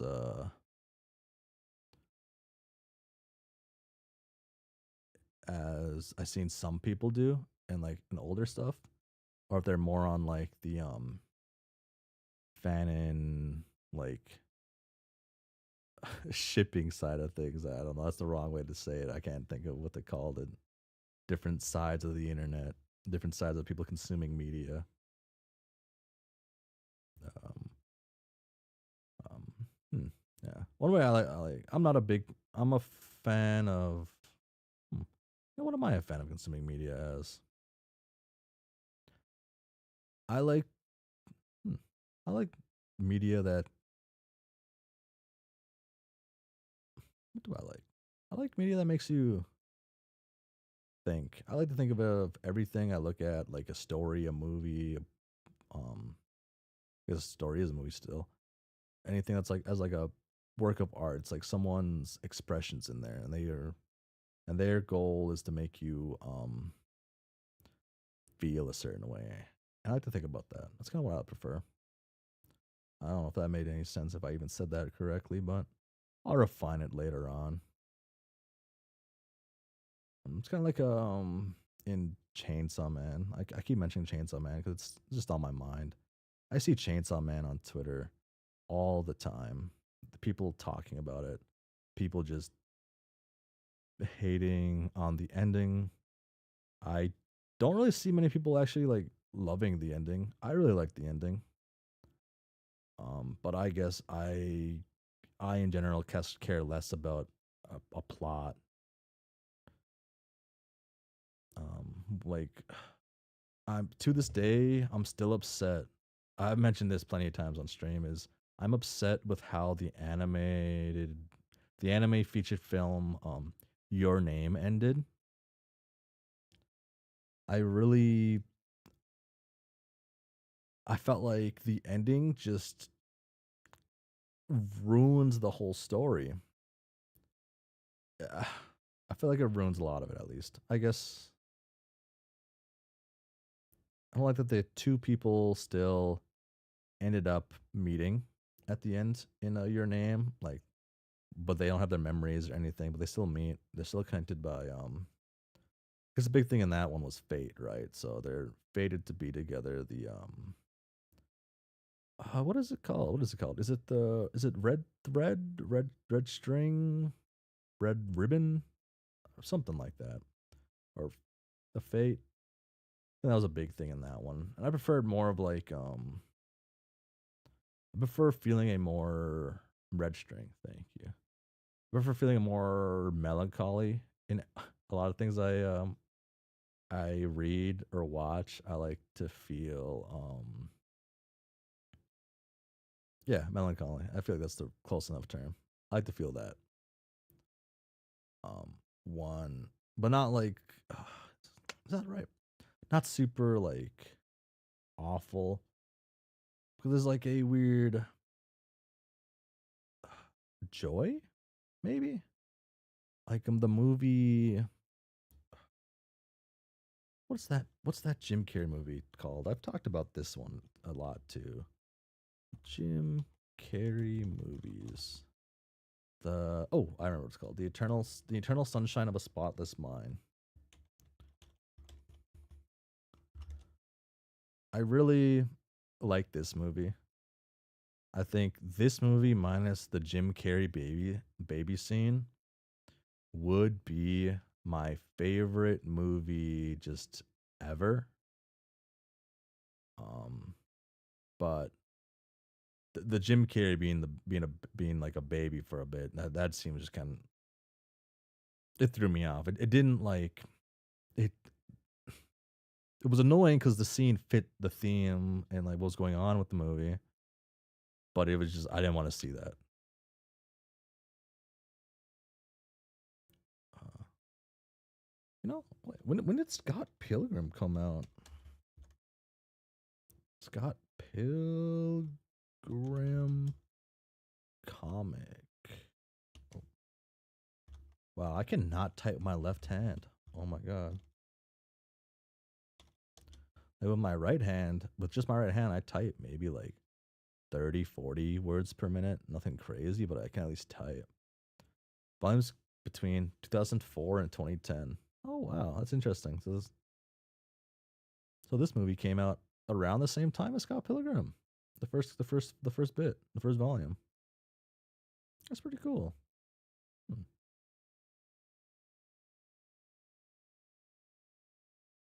Uh,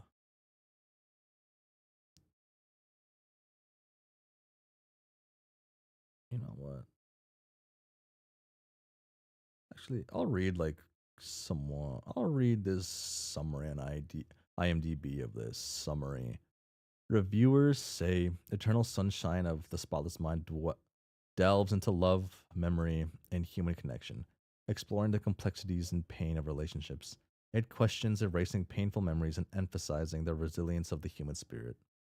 The film highlights the importance of cherishing memories, even painful ones, though its unique narrative and surreal visuals prompting reflection on love and memory's impact. Uh, I really like this movie. So the guy just a guy meets a girl. They I guess they fall in love, and then they go through some shit. They break up. It's awful, and there's this service that will um, erase your memory. You can erase things out of your mind, right? People, moments, and things. And the main character decides to erase his memory of the girl of the girl, and then sorry, she does that. She erases the memory of him. Then him finding out she did that, he erases his memory to that service too. And there's like I guess it doesn't really matter to spoil. It's an old movie. It doesn't really spoil it, but they have done this multiple times. Both of them have done this. They've been in this relationship. They've used this service multiple times. They keep ending up as a couple, and they keep just getting pissed and sad and just going fuck it. And then it repeats. I can't remember how many times they do it, or if it's ever implied, or if it's just hey, they've done it a lot. And yeah, I don't know. I really like the concept of it. I really liked watching it. I just think the baby scene in this movie, the eternal sunshine of a spotless mind, threw me off in the movie every single time. I know what's coming up. I know what's happening, and I just can't. I have to just accept it's there. And if that scene wasn't there, the movie would be a 10 out of a 10. Oh, no. Sorry. This movie's in the IMDb's top 250, but it's gone down 13 places recently, and it might drop out of the top 250. That's so sad. Such a good movie. Oh, but yeah, Homestuck's pretty cool though. Epilogues, Candy epilogue at least, I'm liking a lot so far. And then I'm low key relating to a little bit too much from it, but yeah, finish Candy next Wednesday, and then start Meet the following Wednesday. So I'll be a little bit of a break. Please. Oh, it's April. Okay. Ooh, okay. Okay. I can mention this now. Next month I will be extremely busy with work, but hopefully it doesn't take up too much time, and I guess don't miss streams. You'll probably have plenty of time to reread the intro. What? Yeah. Okay. So I think that's it. Yeah. So I'll be back Friday, 6:30. That stream will actually probably be a bit longer. Probably be closer to what this length was, just to get through some more vast air. I guess I did read some of it on Tuesday. I guess it'll depend on how um how the story takes me. I feel I feel a lot of potential in Vast Air just based on some of the stuff that was happening with how characters talked. And I feel like I liked how they were going with it, and if it continues in these ways, it'd be really fun. It'd be really cool. And yeah, it's only back Friday. So for realsies now. Thanks for hanging out. Thanks for watching me read Candy epilogue, and yeah, bye.